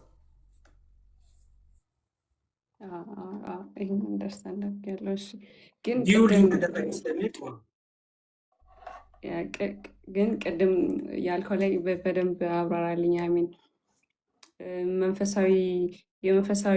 የመንፈሳዊነት ህይወት ሌብሉ ያልነው ላይ ማለት ነው። ምክንያቱም አሁን ላይክ እኔ ፐርሰናሊ አሁን ምን አይነት አመለካከት አለኝ? አሁን እግዚአብሔርን የሚፈራ ሰው በቃ እግዚአብሔር ነው የሚያውቀው ማለት በጣም ሰው በጣም ማስመሰል ይችላል። የሆነ ሰዓት በጣም ላይ ሊታይ ይችላል፣ ግን ላይክ በተለይ ይሄ ሪሌሽንሽፕ ላይ ምናምን ወንዶች በደንብ ማስመሰል ይችላሉ። እስከ ኢቨን በጣም ብዙ ዓመታትን በደንብ ማስመሰል ይችላሉ እስኪያገኛት የራሱ እስኪያደርጋት። በተለይ ደግሞ ላይክ እሷ በጣም ፒዩሪቲን የምታስቀድም አይነት ሴት ከሆነች ደግሞ በጣም ማስመሰል ይችላሉ ወንዶች። በጣም እንዴት ነው ፕሪቴንድ ያደርጋሉ፣ ወይ መንፈሳዊም ሆነው ብቻ በእሷ ሙድ ለመሄድ ማለት ነው። እና በጣም መንፈሳዊ የሚመስለን ግን ይሄ አሁን በተለይ እኔ አሁን ፐርሰናሊ ነጠላ ለብሶ ምናምን ፖስተር ከሚያደርግ ወንድ ላይክ የራሱን በቃ ምንም እንትን ሳይል ዝም ብሎ የሚኖር ወንድ እንትን ፕሪፈር አደርጋለሁ። እነዚህኞቹ በጣም ያስፈሩኛል እውነት ለመናገር አይዶን ነው ብቻ በተለይ እንደዚህ በተለይ ደግሞ ሶሻል ሚዲያ ላይ ምናምን ማያቸው ነገሮች ስላሉ ምናምን ሊሆን ይችላል። ግን እንደዚህ በጣም አሁን ቴሌግራም ወይ ፕሮፋይል ፒክቸሩ ወይ ኢንስታግራም ላይ የሚያደርጋቸው ነገሮች በጣም መንፈሳዊ ነገሮችን ፖስት የሚያደርጉ ሰዎች በጣም ያስፈሩኛል። ላይክ አሁን መንገድም ለመስጠት አይዶን ነው ወይ እኔ ዝግ ስለሆንኩ ይሆን አላውቅም፣ ግን አይቼ እንደዛ ከሆነ እነዚህ እንኳን አይሆን በጣም ማኒፕሌተር ናቸው። የሆነ ጥፋት ሲሆን ከእግዚአብሔር ጋር ሊያገናኙት ይሞክራሉ ምናምን። እንደዚህ አይነት ሰዎች በተለይ ቤተክርስቲያን ላይ እንትን ያሉ ሰዎች ምናምን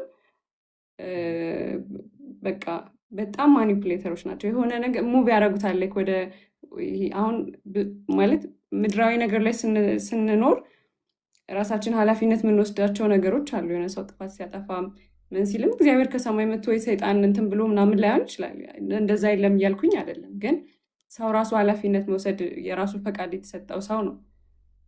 ራሳችን የሆነ ነገር ስናደርግ ፈቃድ አለን እና በጣም ማኒፕሌት ያደርጋሉ ብዙ ጊዜ እንደዚህ ቤተክርስቲያን ላይ ያሉ ወንዶች በተለይ ማለት እኔ ጥቂት ቢሆንም ያየኋቸው ይሄ በጓደኝነትም ወይ ጀስት ላይክ ይሄ እንዴት ነው ፍሬንድሽፕ ላይ ያየኋቸውም ወይ አንዳንድ ደግሞ ከፍሬንድሽፕም ከፍ ብሎ ሲቹዌሽንሽፕ የሚባል ነገር አላ ላይክ ምንም ነገር ሳይጀመር እስኪ ሊየው ኦኬ ምናልባት ብለን ምናምን መንገድ የምንሰጣቸው ሰዎች አብዛኞቹ እንደዛ ናቸው። እና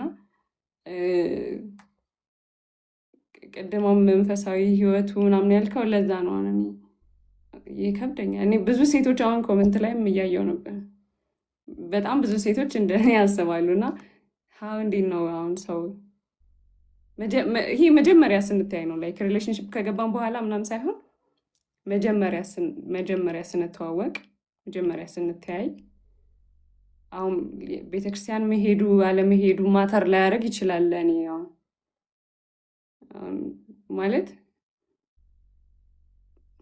ባይሄድም ችግር የለውም ክርስቲያን ከሆነ ምናልባት ማለት ይሄ አመለካከቱ ነው ማተር የሚያደርገው ብዬ አምናለሁ። አሁን ቅዳሴ ምናምን ኤቭሪዴይ የማይሄድ ሰው ሆኖ ግን እግዚአብሔርን በጣም የሚፈሩ ሰዎች አሉ። ወይ ደግሞ ለቅዳሴ ያለው አመለካከት ወይ በጣም መሄድ የሚፈልግ አይነት ሰው ግን አንዳንዴ ይሄ በዓለም ነገር ውስጥ የተጠመደ ምናምን ሆኖ ግን ያኛውን ህይወት ይወደዋል፣ ግን በዚህኛው ነገር ነው ያለው ነው።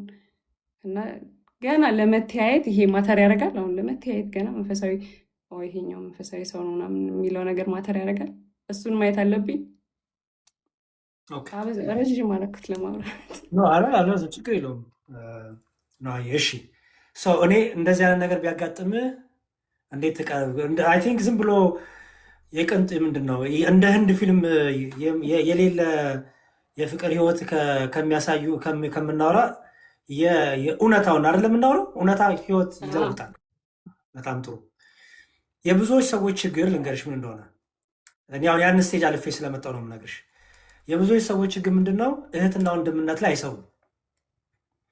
እህትና ወንድምነት ሪሌሽንፑን ታርጋ ሰተሹ እጮኝነት የሚል ታርጋ ከመስጠትሽ በፊት እጮኝነት የሚባል መታወቂያ ከመውጣታችሁ በፊት እጮኝነት የሚባል የቤት ቁጥር ከመስጠታችሁ በፊት መጀመሪያ በእህትነትና በወንድምነት ቢኖር ጥሩ ነው ባይነኝ።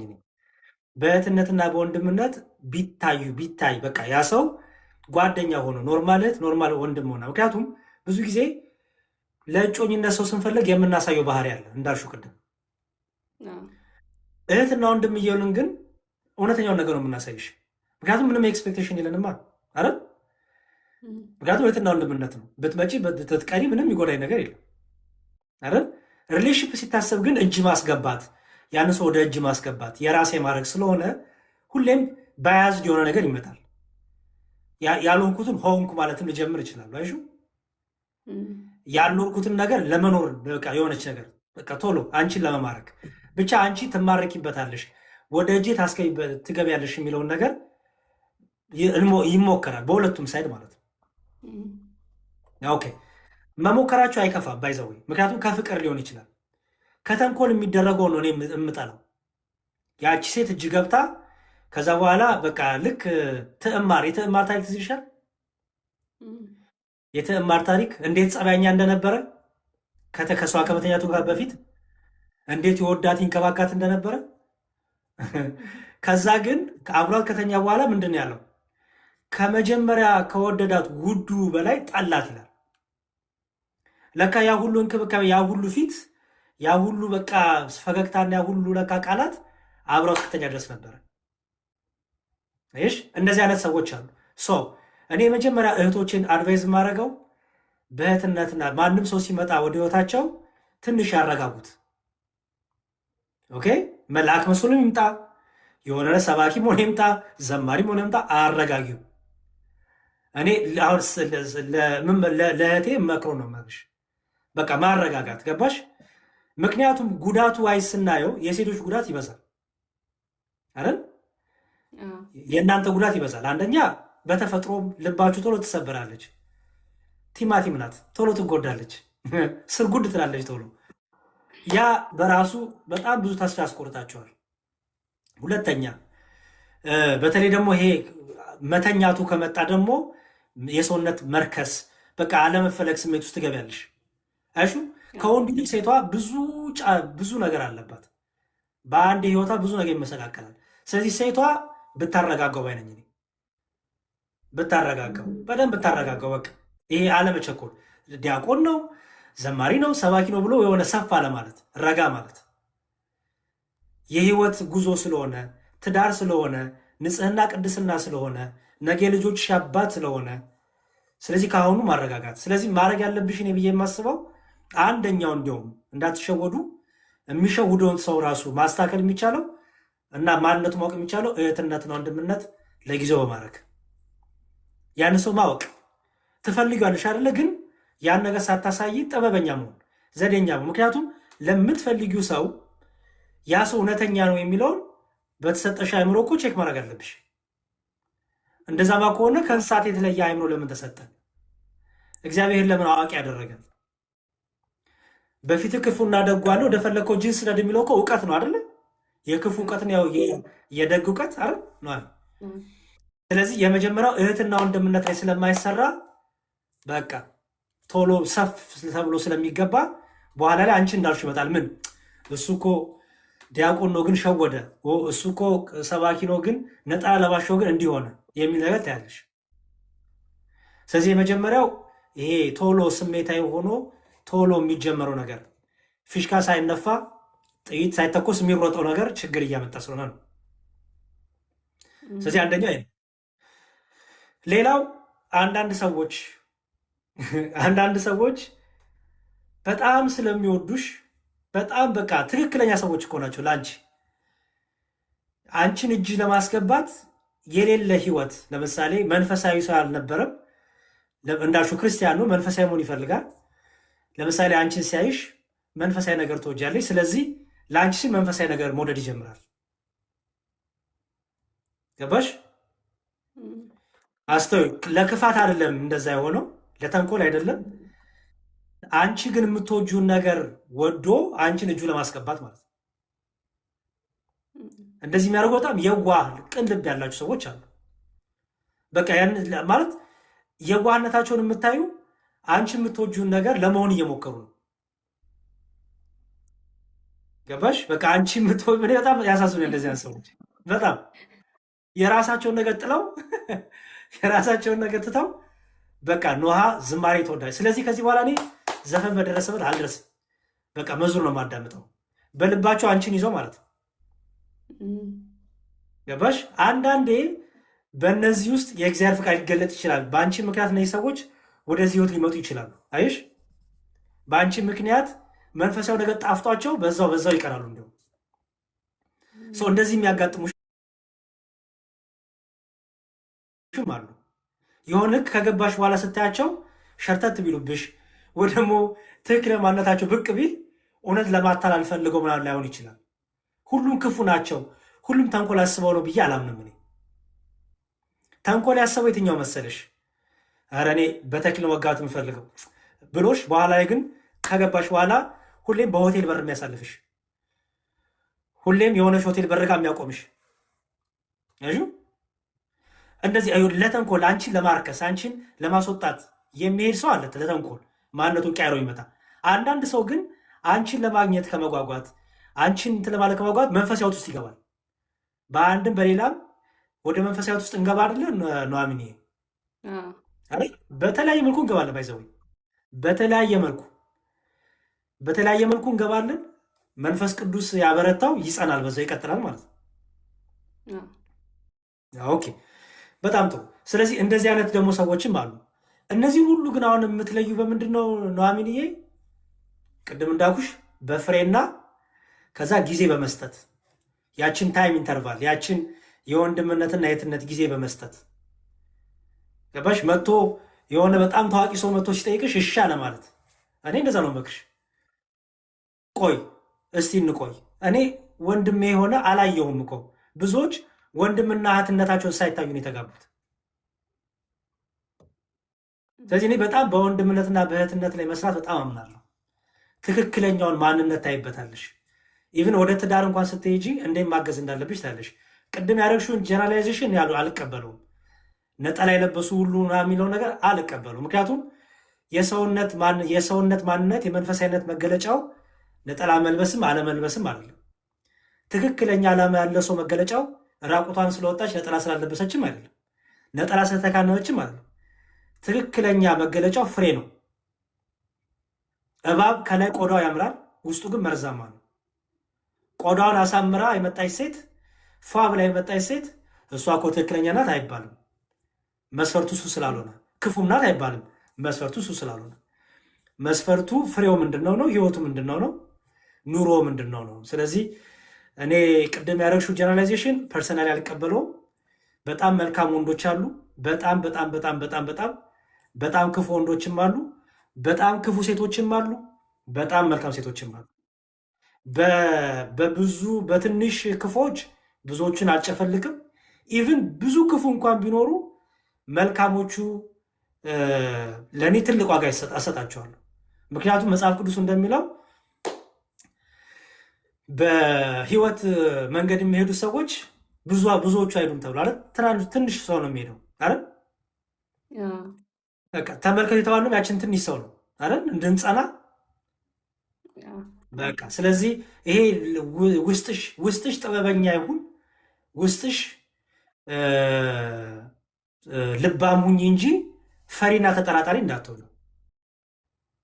ምክንያቱም በፍርሃት ውስጥና በጥርጥር ውስጥ ፈቃደ እግዚአብሔርን ማየት አትችይም።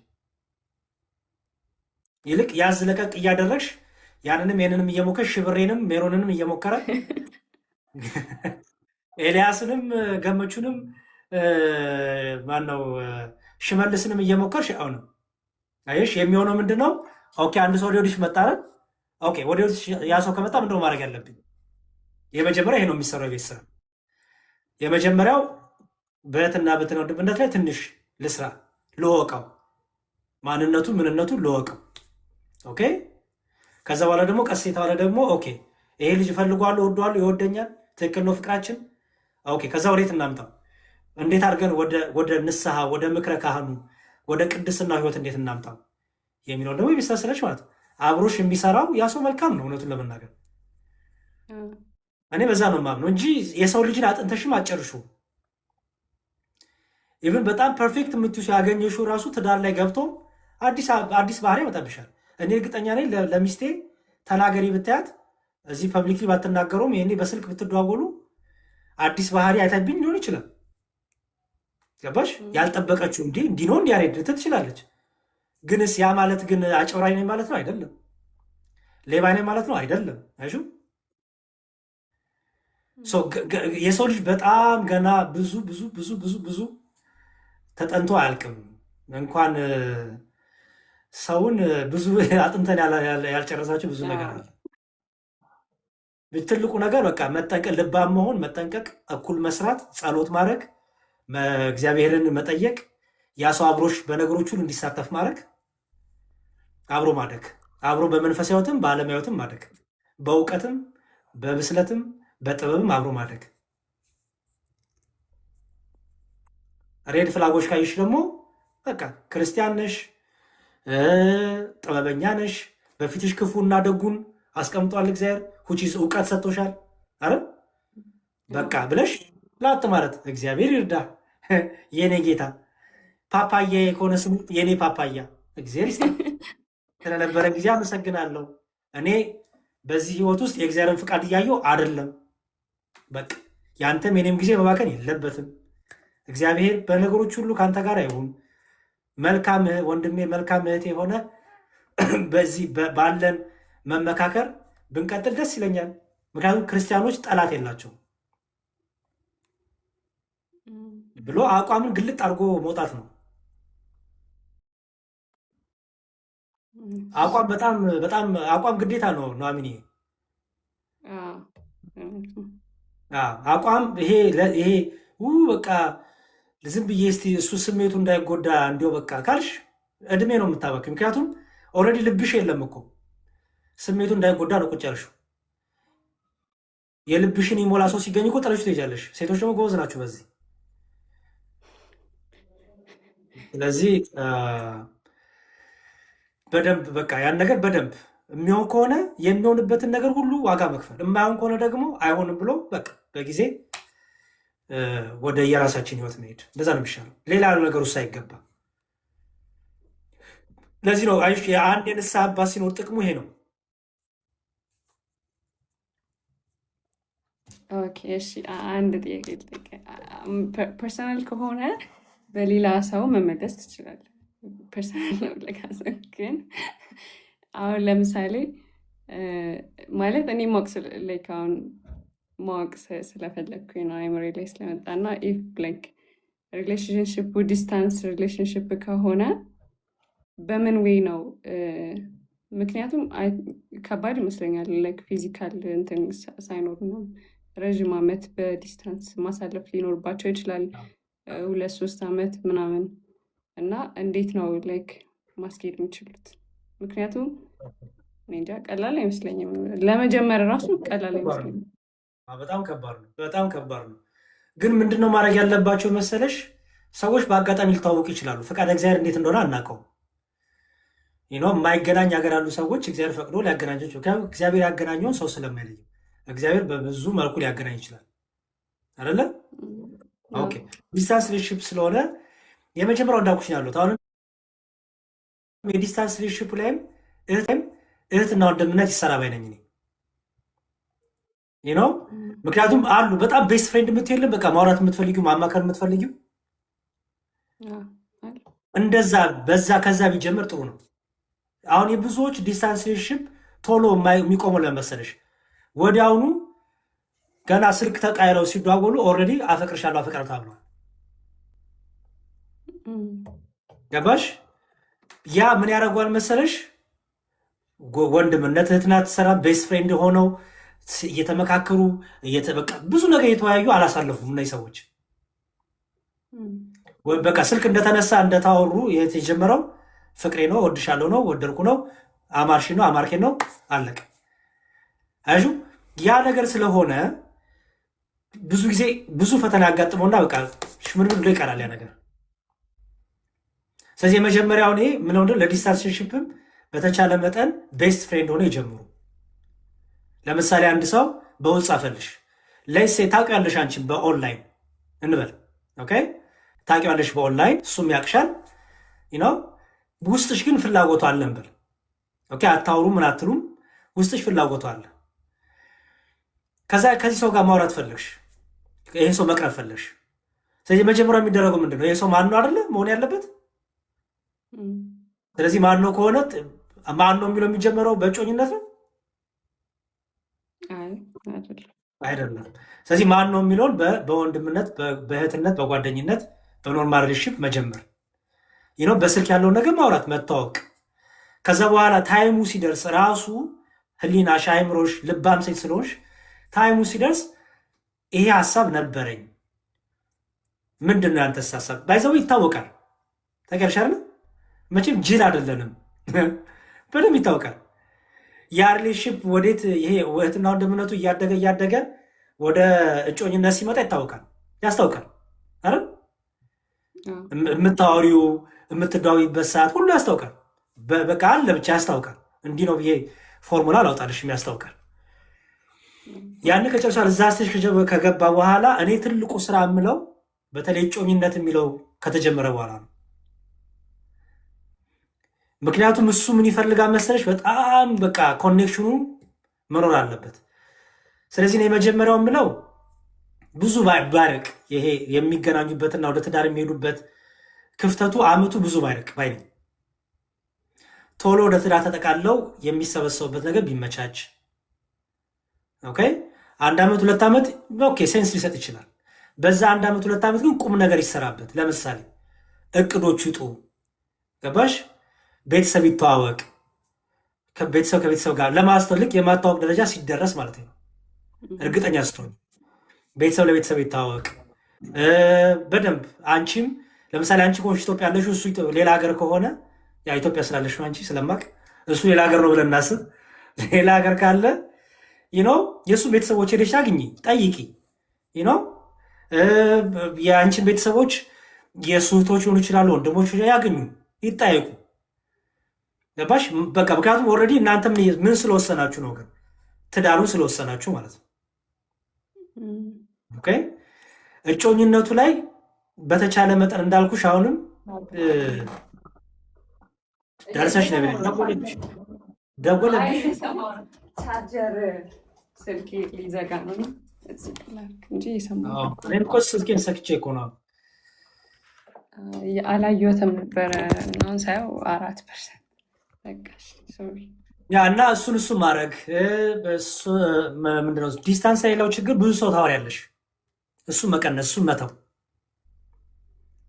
በአጠገብሽ ስለሌለ ያ ክፍተት አንዳንዴ ሴጣን ይጠቀምና የተለያየ ፈተና ያመጣብሻል። በእሱም ሳይድም በአንቺ ሳይድም በተለይ እጮኛ እንሁን የሚለው ሀሳብ ከተጀመረ ጀምሮ በዙሪያ ያለ ነገር ማቆም፣ በቃ ፎከስ ማድረግ። ዲስትራክሽን ይበዛዋላ፣ ጋፕ ስላለው አየር ስላለው በመሃል በዛ የሚወጣ የሚገባ ንፋስ ይኖራል። ስለዚህ ያንን ንፋስ መዝጋት። በቃ እጮኛ ከሆናችሁ ይሄ አንቺን በግልሽ እሱም በግሉ የሚያወራቸውን ሴቶችም ወንዶችም ሆነ ማቆም። ምክንያቱም ፎከስ ማድረግ ያስፈልጋል።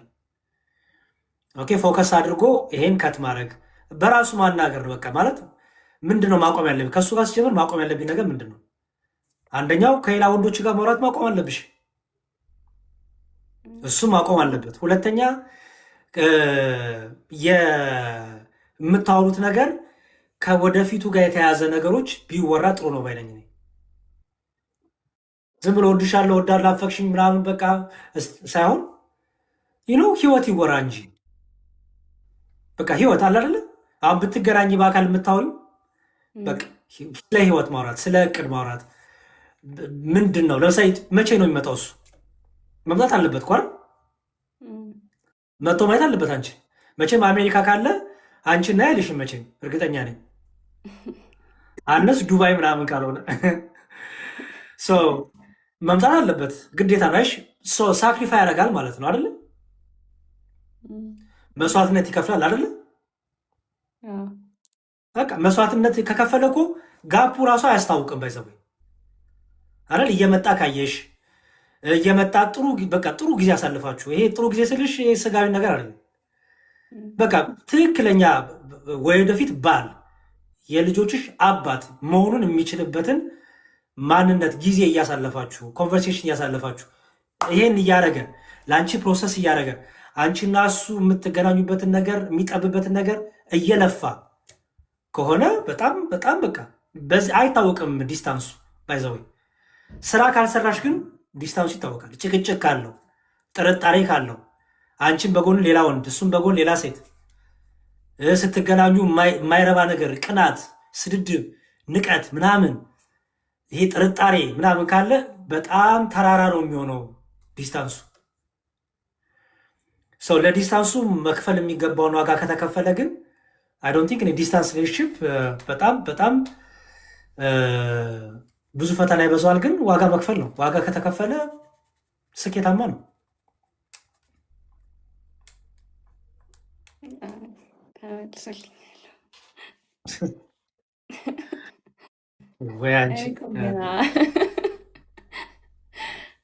ዛሬ ከሁሉም አይነት ነው። ወይ በዲስታንስን ያለሽ እንዳንል ደግሞ አጠገቤ ነጠላ ለባሽ አለ ትላለሽ ትያለሽ።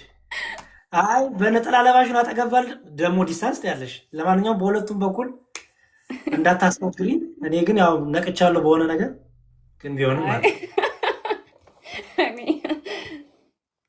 እኔ ጀስት የብዙ ሰው ጥያቄ ይሆናል ብዬ ስላሰብኩ የብዙ ሰው ጥያቄ የብዙ ሰው ጥያቄ ነው። አይ ጥሩ ብቻ አሁን እንደዚህ እንደምናወራው አይደለም ኑሐሚንዬ። ይህ ነው እኔ አወራው የራሴን እይታ የራሴን ማወቅ እንጂ አንቺ ጋር ሲመጣ በአንቺ ልክ ነው የሚሆነው ህይወቱ፣ በአንቺ ኮንቴክስት ነው የሚሆነው ህይወቱ። ስለዚህ ወደ አንቺ ኮንቴክስት መገልበጥ ነው። እም፣ የሚጠቅምሽን ወስደሽ ላይጠቅምሽ የሚችል ነገር ይኖራል ብዙ እርግጠኛ ነኝ። ሰው አይ የሚጠቅምሽን ግን ቃልህ ውሰጂና ነገር ወስጃለሁ። ቃልህ ያሰማልን እንደው በተለይ አረጋጋው። በጣም በቃ እንትንሽ ሆነ ወዳጅሽ አድርጊያት። አረጋጋውን እም፣ አረጋጋው፣ እናረጋጋው። ቀስ በል ቀስም በል። ማነ ምንድነ አላቅህም። ሴቶቹ ዝም ብለው ውይ እሺ ይላሉ። እንደዛ እኔ አልመክርም። ቆይ እንዴት ደግሞ ደጅ አስጠኝ እንጂ ወንዱን እውነት አስለፉ። ዝም ብላችሁ በቀላሉ የምትገኙ መሆን የለባችሁም። እንዴ ልባም ሴት ዋጓ ከቀይ እንቁ በላይ እኮ ነው የሚለው እም፣ አረ በቃ በጣም እኮ ወንዱ ሊለፋ ይገባል። ማን ነው የሚያገኛት እኮ ነው የሚለው። አሁን እኮ ችግሩ እንደምታየው ማን ነው የሚያገኛት ሲባል ደግሞ ዝም ብለሽ አስለፊው አቢዩዝ አድርጊው ማለት ነው። እም፣ ማን ነው የሚያገኛት ሲባል ማለት ነው መርም እወቂ። ባልሽ የሚሆነውን ገዢሽ የበላይሽ የሚሆነውን የራስሽ የሚሆነውን ባልሽን ልታውቂ ይገባል። እንደ ራስ ላይ እኮ ነው የምታስቀምጪው። ራስሽ ነው የሚሆነው። እሱም ደግሞ ዘውድ የሚያረጋትን ሊያውቅ ይገባል። ቆንጆ ናት፣ ቅርጿ እንዲህ ነው፣ አይኗ እንዲህ ነው፣ ከንፈሯ እንዲህ ነው፣ ጥፍሯ እንዲህ ነው ብሎ ነው እንዴ ዘውድ የሚደረገው? አይደለም። ዘውድ ስታሪክ እኮ በልክሽ የሆነ አድርገሽ ነው አይደለ? ሁሉ ዘውድ እኮ አይጠለቅም። አንዳንዱ ዘውድ እኮ እንትን ሊሆን ማስክ ሊመስል ይችላል። ስለዚህ በልክሽ ዘውዱ ወደፊት ያደርጋል ወይ? ዘውዱ የኔን ነገር ይገልጣል ወይ? አይደለም። ምክንያቱም ዘውድ መገለጫ ስለሆነ፣ እም፣ ስለዚህ ዝም ብሎ አይደለም። ዘውድም ዝም ብሎ አትቀመጥም። አንቺም ዝም ብለሽ ራስ አታረጊም። ስለዚህ በደንብ አድርጎ ማወቅ ያስፈልጋል። እኔ ትልቁ የምመክረው ሚዲያ ላይ አሁን ሴቶቹ ሚዲያ ላይ ታውቀዋል ነው ማለት በቃ አንድ ሴት ታውቃለች የምትበላ የምትጠጣው፣ ስታለቅስ፣ ስታብድ፣ ስትስቅ፣ ተስፋ ስቆርጥ ደግሞ ተስፋ ሲኖራት ሁሉ አወቅን። አሁን ልባም ሴት ናት እቺ ብለሽ ታስቢያለሽ? ኦልሬዲ ተመርምራለች። ኦልሬዲ ወንዱ አውቋታል። ዩ ቲንክ አሁን እሷን የሚፈልግ ወንድ በተለይ እዚህ ቲክቶክ ላይ ያሉ ነው የምልሽ፣ አንቺን አይጨምርም። እሺ አደራ። ቲክቶክ ላይ ያሉ እኔ ሴቶች ግን ማጆሪቲው በቃ ማለት እስቲ ጌም አሁን አንቺም ጌመር ነሽ አይ ነው። ይሄን ካረግሽ ተጠንቀቂ። ግን በቃ ቅጣት ተገልበጪ፣ እግርሽን ከፍ አድርጊ ወደ ላይ እንደዚህ ሁኚ። አሁን ይቺ ሴት አልባም ሴት ኦልሬዲ እኮ ተመረመረች። አካሏ ታየ፣ ሰውነቷ ታየ። ይህ ነው እንዴ አንድ ወንድ እግርሽን ከፍ አድርጊ ሲልሽ ቀሚሽ ወደ ላይ ከፍ አድርገሽ እግርሽን ከፍ አድርጊ፣ እሺ ይኸው እግሬ ይባላል እንዴ? እስቲ እንትን ምንድን ነው እጅሽን ወደ ላይ ከፍ አድርጊ ያሳይኝ ነው። ተበቃች ልጅ ተመረመረች እኮ ዓለም ሁሉ እያያት። አሁን እቺ ልባም ሴት ፈልጎ በቃ የትም እኮ የምትገኛት እቺ ሴት አሁን የማትገኝ ሳትሆን የምትገኝ ሆናለች። እሺ ሀሳቧ ታውቋል። አንዳንዶቹ ሴቶች እንደምታውቂው በቃ ሚዲያ ላይ ነው ህይወታቸው፣ በቃ ሚዲያ ላይ ነው ህይወታቸው። ስለዚህ ይቺ ልባም ሴት አይደለች። ይቺ መጽሐፍ ቅዱስ ልባም ሴት የሚላት በጣም በጣም በጣም በቃ ድንቅ ናት። በቃ ሚስጢር ናት። ይኖ በቃ የእግዚአብሔር ለፈቀደላት ወንድ ዋጋ ከፍሎ የሚያገኛት ናት። ሌላ ወንድ አያውቃትም። ባይዘው ያ ወንድ በሚያውቃት መልኩ ሌላ ወንድ አያውቃትም። ማንም ግን ያውቃት። አሁን ሶሻል ሚዲያ ምናምን ያልከው ላይ አንድ ጥያቄ ልጠይቅ። እሺ እኔ እንኳን እንደውም ላይክ እንደዚህ ብዙ ፖስት አላደርግም እንደዚህ አይነት ነገር፣ ግን ይሄ አሁን ፐርሰናል ብሎግ ምናምን ፖስት ማድረግ ኮንተንታቸው የሆኑ ሰዎች አሉ፣ ላይክ ብር ሜክ የሚያደርጉበት ምናምን ራሳቸውንም ላይክ ቤተሰባቸውንም ለማስተዳደር ላይፋቸው ያ ላይሆን ይችላል። አሁን ለምሳሌ ኤቭሪ ዴይ ሌግዠሪ የሆነ ላይፍ ሌግዠሪ የሆነ ሆቴል መሄድ ላይሆን ይችላል ኑሯቸው፣ ግን እንደዚህ አይነት ቦታ ሲሄዱ ምናምን ማሳየት ወይ ማስታወቂያ መስረት ኮንተንታቸው የሆኑ ሰዎች አሉ። አሁን እዛ ጋር የሚያያትን ሴት አይ እቺማ በቃ እንደዚህ ናት ምናምን ብሎ ዲሳይድ ማድረግ ይቻላል? በዛም ወይም ብታስረዳኝ። እኔ በዛዊ ያልኩሽ አይደለም። ለምሳሌ አሁን ለሴ ኑሐሚንዬ አንቺ ለሆነ ሆቴል ማስታወቂያ ሰራሽ። እዚህ ሆቴል መታችሁ የምትጠቀሙ ይህን ዲስካውንት ታገኛላችሁ ብለሽ ማስታወቂያ ሰራሽ። በቃ የኑሐሚን ህይወት እኮ አወቁት አይደለም። እንደዛ ማለት አይደለም እያልኩሽ ያለው ሴቱ መሰለሽ። ዛሬ በቃ እንዲው ጨንቆኛል ልንገራችሁ ታሪኬ። ዛሬ በቃ እንዲው ደስ ብሎኛል ልንገራችሁ ታሪኬ። ዛሬ ከባሌ ጋር ያሳለፍኩትን ነገር ልንገራችሁ። ዛሬ ከሚስቴ ጋር ያሳለፍኩትን ነገር ልንገራችሁ። ከዛ አንቺና ባልሽ ሆናችሁ ወይ ደግሞ አንቺና ጓደኞች ሆናችሁ የምታሳልፉት ነገር እያንዳንዱ ሚዲያ ላይ ማውጣት ያሹ። ይሄ በቃ ማለት ላይፍሽን መናገር፣ ማንነትሽን መናገር። ማንነትን መናገርና ስራ መስራት የተለያዩ ናቸው አይደለ? እኔ ስለ ማንነት የተናገርኩት ማንነትን መናገር። ማንነትሽን ሚዲያ ላይ ፐብሊክ ሰው ማወቅ የለበትም ባይነኝ። ለምሳሌ ስቴክልስ አንድ እንትን ልጠይቅሽ። ዲያቆን ሄኖክ ኃይሌ ልጅ ወልዷል? ሚዲያ ላይ ከሆነ አይታወቅም። ልጅ ግን አለ ታውቂያለሽ? ኦኬ። ዲያቆን ሄኖክ ኃይሌን ግን በስራው እናውቀዋለን። በህይወቱ ግን ታውቂያለሽ?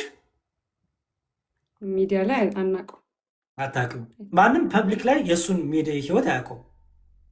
ያሹ እያልኩሽ ያሉት እሱና አሁን ማንነትሽን ሚዲያ ላይ ማንነትሽ ከወጣ ዌፐን ነው። ማንነትሽ ማለት እኮ ባይዘወይ ህይወትሽ ማለት ነው። በቃ ህይወትሽን ለሁሉ ከሰጠሽ በመጥፎ የሚያስብሽ ሰው ቁልፉን አገኘ ማለት ነው አይደለ? እንጂ እኔ አሁን ለምሳሌ አሁን ኦኬ፣ ሌላውን ለምሳሌ ጌም ላይ እኔ የማልወደው ነው የምነግርሽ።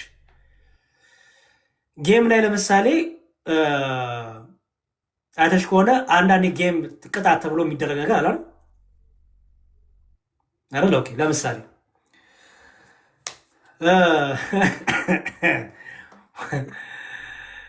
ዱቄት ተቀቢ። እኔ ፐርሰናሊ ትክክል አይመስለኝም። ምክንያቱም ነገ አንቺን የማገባሽን ሴት ዱቄት ተቀብተሽ ዓለም እንዲያሽ አልፈልግም። በርበሬ ተቀብተሽ ቫዝሊን ምንድነው ኮልጌት ተቀብተሽ፣ ይህ እኮ ሰውነት ራሱ አለማከር ነው። ባይዘዊ ለሆነ ብር ተብሎ ለሆነ ሽርፍራፊ ሳንቲም ተብሎ ዱቄት መቀባት ማለት ምን ዩቲንክ እኔ ነገ አንቺን ለትዳር ፕላን ማድረግሽ ይመስልሻል? አሁን አንድ ወንድ እንበል እውነቱ ንገሪኝ ነው አሜ ዱቄት ተቀብቶ በርበሬ ተቀብቶ ሰናፍጭ ተቀብቶ አሁን ይሄ ወንድ ለአንቺ ለትዳር የምታስቢው ነው? አታስቢው ማለት ለምን? መጥፎ ስለሆነ እኮ አይደለም። ጥንካሬ ግን አታይበት፣ ብርታት አታይበትም ማለት ኖ። አሁን ለምሳሌ ያ ወንድ ተቀባ ሲባል ነው እኔ በሰውነቴ እንደዚህ አላረግም፣ ይሄ ሰውነቴ እኔ ክቡር ሰውነት ነው እንደዚህ አላረግም ሲል ግን ምን ታይበታለሽ? ጥንካሬ ታልሻል። ብዙ ይሄ የጫጫታው ምናምን ያልሸወደው ጠንካራ ሰው ታያለሻል። እሱን ያልኩሻለሁ። ታይሹ ዝም ብሎ ግን የሚቀባ ከሆነ ይሄ ሰው ነገም የሆነ ነገር ካገኘ ምንም ነገር ከማድረግ ወደ ላይንም ማለት ነው፣ ጥቅም ብቻ ያገኝ እንጂ። ምክንያቱም በትንሹ የታመነ በብዙ ይሾማል አይደለም የሚለው። ይኸውልሽ ምን አለ መሰለሽ ኑሐሚንዬ፣ እኔ ስለ አንድ ቀን አይደለም ማውራሽ ያለሁት። አይ አንደርስታንድ አድርጌያለሁ፣ ገብቶኛል። እየተደጋገሙ ሲደረጉ ሰነፍ መሆን ይመጣል። ገባሽ? አዎ ቀላል ይሆናል። አዎ በቃ ቀላል ነው። ተቀባ። እሺ በቃ ጭራሽ እንደሆን ተቀባሳ ልባል ተቀብቼ እበቅላለሁ። እንዲሁም ምክንያቱም ቀላል ሆኖ በቃ ቀላል ሆኖኛል። አይሹ ለምጄዋለሁ። ዩ ቲንክ ይሄ ሰው ነው አሁን ነገ ላይ በህይወቱ ለሚመጣው ነገር ኖ እያለ ዲፌንድ እያደረገ ኖ ይሄን ነገር ኖ ለእኔ አይገባም የሚል ይመስሻል? በተለይ አይመስለኝም ኖርማላይዝ ካደረገው ነው የምልሽ። አይመስለኝም። አይመስልሽ? አትሊስት ግን የሆነ ፖይንት ላይ በቃ አይ ይሄ ነገር እኔ አላደረገውም፣ ሌላ ቅጣት ቅጣኝ።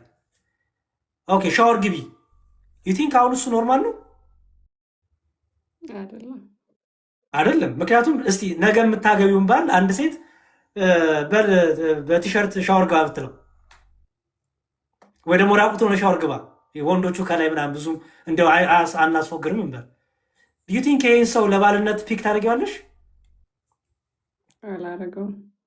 አታደርጊውም። ክፉ ስለሆነ እኮ አይደለም። አሁን ጥንካሬ፣ አላማ ይነው ይሄ አለ ብቻ ራስን ማክበር የሚባለው ሰው እነዚህ ሁሉ አዳፕ ሲያደርጉ ያ ሰው ኦልሬዲ ማንነቱ ታውቋል ማለት ነው። ብዙ ሰዎች አይተሽ ከሆነ ለሚዲያ ብለው ለቲክቶክ ለጌሙ ብለው እንደዚህ የሚያደርጉ ሰዎች የሆነ ሳሌ ፈተና ሲያጋጥማቸው ከሆነ ሽምድምድ ይላሉ አይደል? አይተሽ ከሆነ በቃ ሽምድምድ ይላሉ። በቃ ሚዲያ ላይ መጥቶ ሲያለቅሱ ሲያቸዋለሽ እንዲህ አደረገኝ፣ በዚህ ወጥቶ በዚህ ገብቶ እንደዚህ ሆኖ። አሁን እንኳን በቅርቡ የነ ጃኒን የነ አዶናይን ምናምን ድራማ እዩ። ኦኬ አሁን ሁሉም መደበቅ ጀመረ። አይሹ እርግጠኛ ነኝ ሪግሬት አድርገዋል። ምን ነው ሚዲያ ላይ ባልወጣን፣ ምን ነው እንዲህ ባልሆንም ብለዋል። አምሹር እርግጠኛ ነኝ። ግን ምን ተሆኗል? የገቢ ምንጭ ሆኗል ሚዲያው። አይሽ የገቢ ምንጭ ስለሆነ በቃ ከባድ ሆኗል። አሁን ግን ደግሞ ህይወት እየተመሰቃቀለ ነው እና ጥንቃቄ ይፈልጋሉ፣ ብልሃት ይፈልጋል፣ ራስን ማክበር። የማረገው ነገር ወርዝ ያደረገዋል አያደረገው? የማረገው ነገር ቫሊዩ አለው ወይስ የለውም? ተቀጪ እኮ ጌም ተጫዋች ኢትስ ኦኬ። ግን የሆነ ነገር ስትቀጪ ያ ነገር ባረገው፣ አንደኛ ሚዲያ ላይ ነው ያለሁት። ምንድን ነው የሚፈጥረው?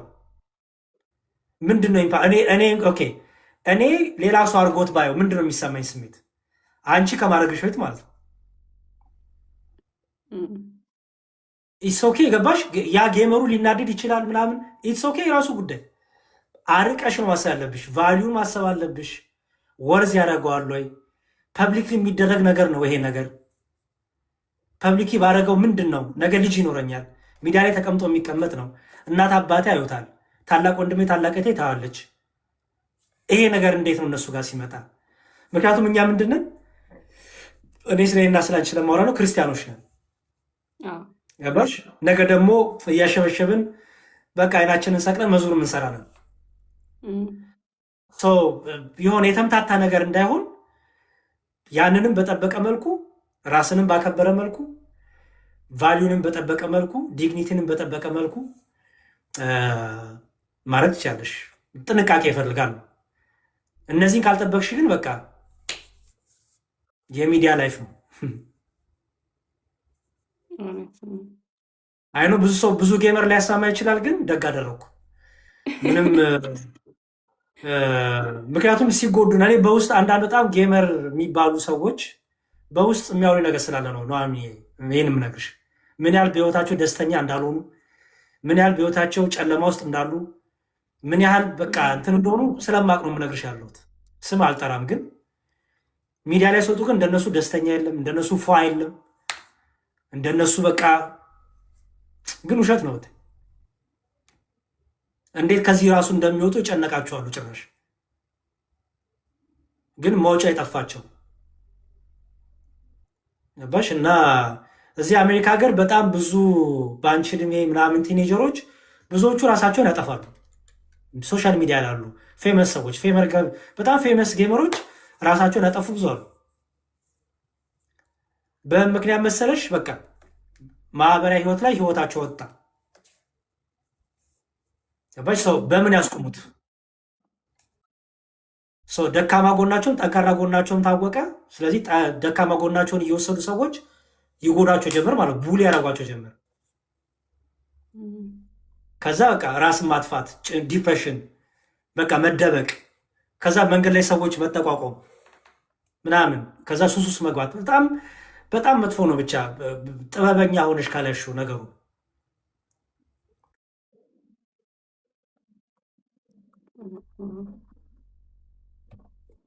ልባም ሴት ሁኚ። ትልቁ ነገር እሱ ነው። ልባም ወንድና ልባም ሴት። አይ ኮሜንት እኮ እያየሁ እንደነሱ የሚወደድና የሚከበር የለም ምናምን ይሉኛል። ግን አይ ቲንክ ከመወደድና ከመከበሩ ጋር ሳይሆን ኢሞሽናሊ ስትሮንግ ከመሆን ጋር ራስን ኮንትሮል ከማድረግ እና ችግሮች ሲመጡ ለነዛ ችግሮች መፍትሄ ከመፈለግ ከራስ ማንነት ጋር ይጋጫል ነው ነገሩ። ሉዝ እናደርገዋለን። ሶሻል ሚዲያ ብዙ ነገራችንን ያሳጣናል። የእኔ ሰው እኔን መውደዱ ለእኔ ካልጠቀመኝ፣ እኔ ራሴን ካልወደው ካላከበርኩ፣ እኔ ራሴ ደስታ ሰላም ከሌ ምን ጥቅም አለው ነው አሚኔ? አሁን እኮ እየሆነ ያለ ነው። ብዙ አጨብጫቢ ያለን፣ ብዙ ተከታይ ያለን፣ ኢን ሚሊየንስ ተከታይ አዳቂ ያለን፣ የእኔ ህይወት ግን ጨለማ ውስጥ ነው። የሚዲያ ፊት ነው ያለኝ። ከሚዲያ ስወጣ ሌላ ባህሪ ነው ያለን። እሺ ያ እኮ ነው እንጂ ስለ ታዋቂነት አይደለም ነው እያወራ ያለሁት። በጣም ፌመስነት ቀላል ነው። ባይዘው ዲስ ዴይስ አይደል? ታውቂያለሽ?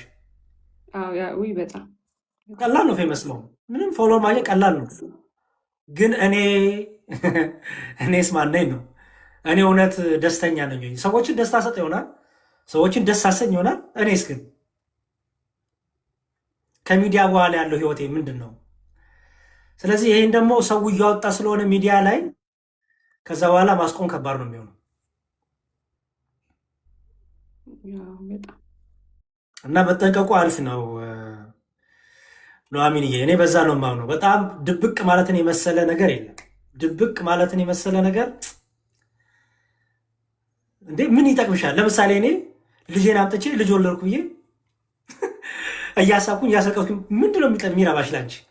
በቃ ወይ ታያለሽ፣ ወይ ምናምን ድምፅ ታውጫለሽ። ከዛስ ማለት እዛ ሴት ምን አይሾ ምንም አይጠቅም። ሰው የሆነ ነገር በላው ብዬ ብለጥፍ ምን ይጠቅምሻል አንቺ? ካላበላውሽ ምንም አይጠቅም። አይ ቲንክ ሚዲያውን በጣም ሰይጣናዊ ነገር ሆኖብን ክፉ ነገር ውስጥ እንዳንገባ ጥንቃቄ ይፈልጋል፣ ብልሃት ይፈልጋል ብዬ አምናለሁ ኑሐሚንዬ። እና ህይወትን መደበቅ ሚስጥር ማድረግን የመሰለ ነገር የለም። እንኳን ሚዲያ ላይ ደግሞ ሰይጣንም እኮ የተናገርሽው ነው የሚያውቀው አይደል? ታውቂያለሽ? አዎ ሰይጣንም ቢሆን ከአፍሽ ወጣውን ነው እንጂ በልብሽ ያለውን አያውቅም። ስለዚህ ለዚህ ነው እኮ ብዙ እቅድሽን ዝም በይ የሚባለው ለዛ ነው። የትዳር እቅድ፣ የብዙ እቅዶችን ሚዲያ ላይ መናገር አይጠበቅ፣ ጸጥ ነው። እኔ አንዳንድ ሰዎች ያስቁኛል። ልክ ጓደኛ ሲይዙ ወይ ደግሞ ሲል መጀመሪያ ጣት ያሳዩናል፣ ከዛ እጅ፣ ከዛ ክንድ፣ ከዛ ጀርባ፣ ከዛ ማጅራት፣ ከዛ ሆነ ከዛ ደግሞ ብቅ ትልና የሆነ ሰዓት ደግሞ ተጣላለው መከራ። እሺ በቃ ጸጥ ማለት እንዴ! እጅ ለምን አሳይሻለሁ እንዴ? ለምን ደግሞ ማጅራት ጀርባ ማሳየው? ምን ይሰራልሻል? እማገባት እኔ የምኖረው እኔ አቅፌ የማድረው እኔ ማን? ለምንድን ነው ብቻ ጀርባውን እያሰብ ምንድን ነው እሱ? ጸጥ በቃ ማለት ሚስጥረኛ መሆን ጥሩ ነው። የራስ ነገር መያዝ ግን ሪሌሽንሽፕ ፕራይቬት መሆን አለበት እንጂ ሴክሬት መሆን የለበትም። አይ ቲንክ የሆነ ፕራይቬት መሆን አለበት ሴክሬት መሆን የለበትም ሲባል ጓደኛ እንዳለሽ ባለትዳር እንደሆንሽ ሰዎች ሊያውቁ ይገባል። ካገባሽ ባለትዳር እንደሆንሽ ማወቅ የሚገባቸው ግን እሱም ብቻ ነው። በቂ ነው። እሱ በቂ ነው። ሌላ ፈርዘር በቂ ነው። ለምሳሌ አሁን እኔ ባገባው በቃ በቂ ነው። እንዴት እንሁን፣ የት እንብላ፣ የት እንጠጣ፣ የት እንዝናና፣ የት ታውቃላችሁ? አታውቁም። ሰው ግን ያሳውቃል፣ ህይወቱን መብቱ ነው። እኔ ግን አልመክርም። ብዙዎች ሲሸማቀቁ እያዩ ስለሆነ ማለት ነው። ግን አሁን እኔ ስለው የነበረውን ነገር ስላልክ ከአንድ ነገር አሁን እኔ ምናልባት ስጣብስ ወይ ሪሌሽንሽፕ ውስጥ ስገባ አይ አሁን ማለት በቃ ላይክ በጣም ሲሪየስ ሆኖ ወይ ለመጋባት ምናምን ስንል ፊቱን ምናምን ማሳየት አልፈልግም። እንዴ ፊት ምንም በቃ ይኸውልሽ ነው። ግን ላይክ አትሊስት አሁን ለምሳሌ እኔም ሶሻል ሚዲያ አለኝ እሱም ሶሻል ሚዲያ አለው ምናምን ከኔ ጋር እንደሆነ ሌላ ሰው ላይ ማወቅ ላይ ይጠበቅበት ይችላል። ግን አትሊስት ሪሌሽንሽፕ ውስጥ እንዳለ ሰው እንዲያውቅ እፈልጋለሁ፣ ፐብሊክሊም ቢሆን እኔም እንደዛ። ግን ላይክ እኔ መሆኔ ወይ እሱ መሆኑ ምናምን መታወቅ አለበት ብዬ አላስብም። ላይክ እንዲታወቅም አልፈልግም። እኔ ኢቭን ሳገባ ራሱ አይ ዶንት ቲንክ ላይክ የሰርጌን ቪዲዮ ፎቶ ምናምን ፖስት ማድረግ ምናምን ላይ ግን እንዳገባው ግን ሰው እንዲያውቅ እፈልጋለሁ። ግን ይሄ ማንኛውም ፊቱን ምናምን ግን እንዲያዩ አልፈልግም። ቅድም አሁን እንዳልከው አሁን የጀርባ ፎቶ ምናምን ፖስት ላደርግ እችላለሁ ሳገባ። ለምን ሰው ትጨነቂያለሽ? ለምን እንዴ? ይኸውልሽ ማምን አትሊስት ሪሌሽንሽፕ ወይ እሺ ይኸውልሽ ትቻለሽ። እኔ አንቺን እንትን እያልኩ አይደለም። የአንቺ ዱ ዩር ቲንግ ዩ ዱ ዩ። አሁን እኔ ግን ከምን አንጻር ነው መሰለሽ እንደዚህ መጨነቅም አይጠበቅብሽም። ጥሩ ነው መጨነቅ ግን አይጠበቅብሽም። ምክንያቱም ህይወትሽ ገባሽ፣ ፐርሰናሊቲሽ እኮ ያስተምራል። ከአንቺ ፐርሰናሊቲ ተነስተን እኮ ይች ልጅ በቃ ሪዘርቭድነትሽ፣ ቁም ነገረኝነትሽ። አሁን ሪሌሽንሽፖች ያለች ሴት አለች አይደለ? ጥንቁቅ ናት አይደል? የግድ ጀርባ፣ እምብርት፣ እግር፣ ታፋ ማየት የለብንም። በቃ በአንቺ ፐርሰናሊቲ፣ በአንቺ ባህሪ ውስጥ፣ በአንቺ ፍሬ ውስጥ፣ በአንቺ መስዋዕትነት እኮ ምን እንደሆንሽ እኮ ማወቅ ይቻላል። ገባሽ? መጨነቅ አይጠበቅብሽ ነው የምልሽ ያለሁት ለማስረዳት። አሁን ብዙ ሰው በጣም ብዙ ነገር እያመለጠው ሚስጥር የሚያወጣው እየተጨነቀ እኮ ነው።